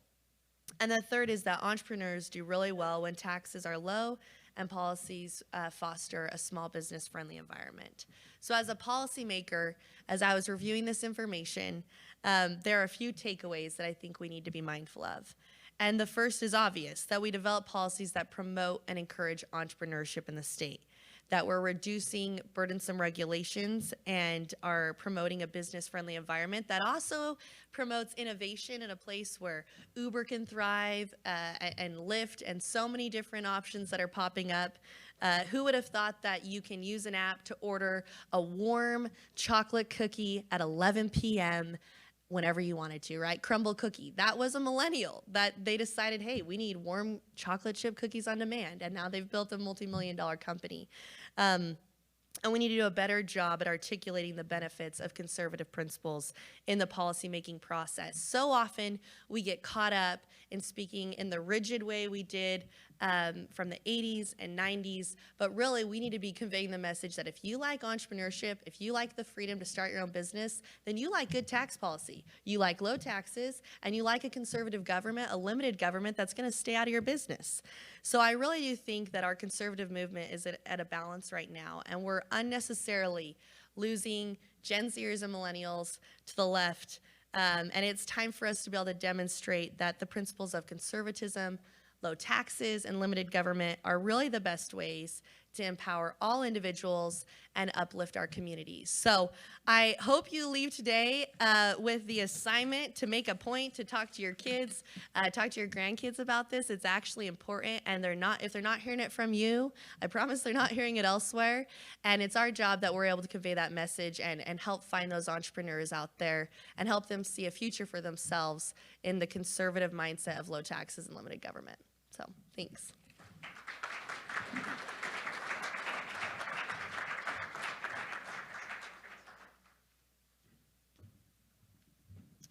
Thank you, Representative Pierucci. That was excellent. So our last speaker today, we're excited to hear, coming to visit us from Cache Valley, Representative Casey Snider. Where did he go? I saw him in the room. There he is. So I highly recommend, if you ever want to make a visit up to Cache Valley, we found out recently in visiting with Representative Snider, there's an excellent diner in Paradise with some really good burgers that we found there in Paradise. So I highly recommend going and visit him. Representative Snider is the new House Revenue and Taxation Committee Chair, and we're excited to hear from him to talk about his perspective, so welcome him. Thank you.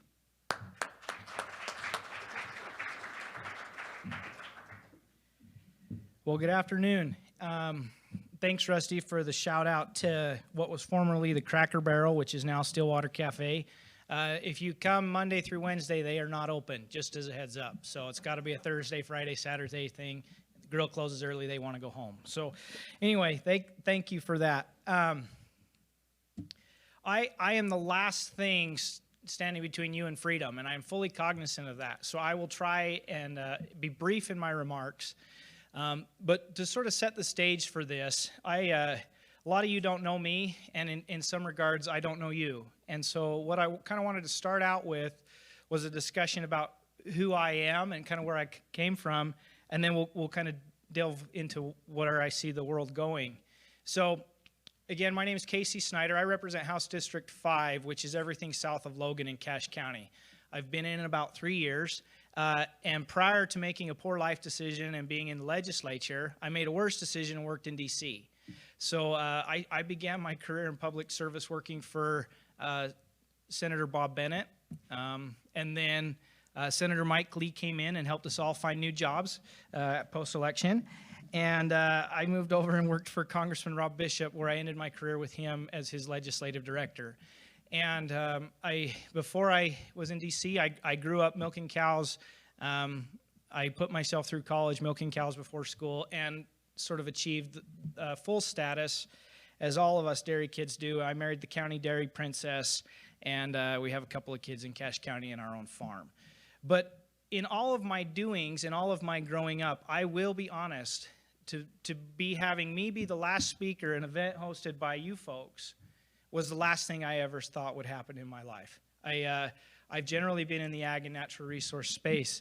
But I think like all of us, I'm impacted and daily by tax policy. Every time I go to the grocery store, pump gas, do whatever. And so I'm very cognizant of that. I will tell you that in my house, I feel like I am frugal and my wife is cheap. It is said of her great-grandfather, they used to say in passing, that the man had 5 cents out of the first dollar he ever made. And if he caught you saying that in public, he'd then get offended and say, no, it's actually 15 cents. You've got it wrong. And that's sort of the background that I come from. It's a frugal living. I grew up in agriculture where you make do, fix it, or do without. And that's sort of the notion that I intend hopefully to engage with all of you as we move forward. I will say I've had, it's an honor to be here. I have listened through my career sort of in awe as certain names are whispered in the hallways, you know, John Valentine, right? Like, and Howard Stephenson, like who are these people? And now to be in a conversation with you is a true honor. In talking about what I think the future of tax policy is going to be in this state, I kind of want to set the stage by, again, kind of going to my background. For most of the time here, except for my first year, I was able to live with my grandmother during the session. I thank you, Little America, for having us here. I hate being here during the session. I don't sleep. There's too many noises. It's not like home. And so for part of the time, I actually was able to go and spend some time with my grandmother. My grandmother lived in Layton, so after the session, I'd go and she had been a widow since I was a little kid, and it was just me and her, and we got to talking a lot of things. And you know, Grandma she died here this spring, so I'll probably be stuck down here again. But she was no one of note. She was, I think, what the majority of the people we represent is, and it is someone who goes about their life, finds joy in the simple pleasures, and hope that government will give them enough space to be successful. In fact, the only notable thing about my grandmother in terms of prominence is that her family did yard work for the Hogle family in the Great Depression, and that's how they survived, is by mowing the lawn and trimming the shrubs of the Hogles. And Grandma was, in her life, known for sort of this notion of being very deliberate in her spending. So my father is one of 3, and it's apocryphal, but I'm pretty sure it's true, that when the kids went on vacation as a family, prior to leaving, Grandma would pull the drapes off the wall, re-stitch those drapes into matching shirts for all 3 children, and that's how you knew who was who at Disneyland. So the kids in the funny 70 pastels things that used to block the windows, that was my family. But that was what Grandma would do. She would repurpose something that had been used for one purpose and apply it in another way. At mealtime, Grandma would, if Grandma did not finish a full plate of food, so let's say if there was more than 3 bites of anything left on her plate, she would scrape it off and put it in a sandwich bag, and it would go in the freezer. And she would find it out. None of us were brave enough to ever repurpose that, but Grandma would come back to that at some point. And it was this ongoing debate with Grandma. Like, the joke was, don't eat anything in Grandma's fridge without checking the date, because the average was 5 years expired of anything. And things like mayonnaise go rancid fast. But Grandma held on to things, and if she could make it work, she did. And I tell you all of this Because the year before Grandma died, so this was it would have been in 2020, she sat down all of her grandkids. And Grandma made a sizable financial contribution to every single one of her grandkids. She said, I don't want to do this when I'm dead, you won't appreciate it. But she liquefied some of her assets, and she gave it to each one of us instead of her own children. And then when she finally passed here this spring, she left behind significant assets and an estate to her children that will allow them to do things that she never did. And I think fundamentally that is what tax policy in this state has to be about. It has to be about restraint. It has to be about a willingness to look down the road and provide what we can to future generations and be cognizant of the fact that the money that we appropriate is not our own. It is that of widows. It is that of regular people. So we're going to have discussions, I suspect, in this session that are going to center around a host of ideas. I suspect we're going to have talk of income tax and a reduction in the rate. There's going to be conversations about how we ensure that we do not take too much from those who have to feed themselves and are at lower income brackets. And we're going to go the gamut of these issues. Folks, I don't know any card tricks. There are some of you in this room, and you know who you are, this isn't an insult, who have been practicing tax policy longer than I've been alive. And for me to stand up here and tell you this is the direction of a state would be disingenuous and unfair to your experience. But what I will tell you, and what I see coming down the pipe, at least through hopefully in engaging with my colleagues, is a commitment to fairness, a commitment to equity, and a commitment to transparency, both in what we bring in and how we ultimately, I hope, return it to the taxpayers who earned it. So I look forward to working with you this session. Again, thank you for your time.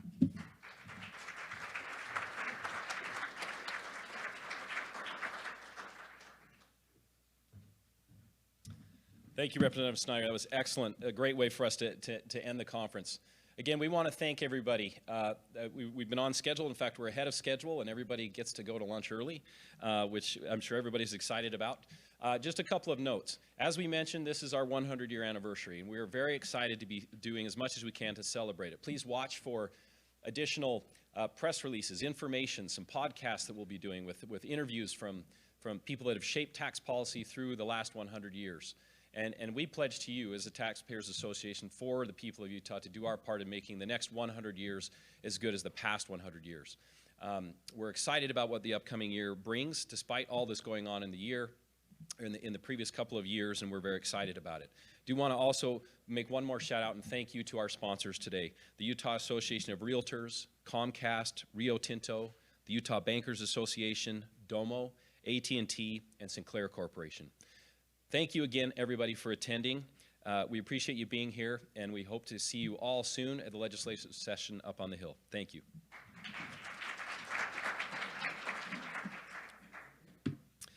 Board of Directors, just as you, for your information, Salon C is where our board meeting will be at about 12:15.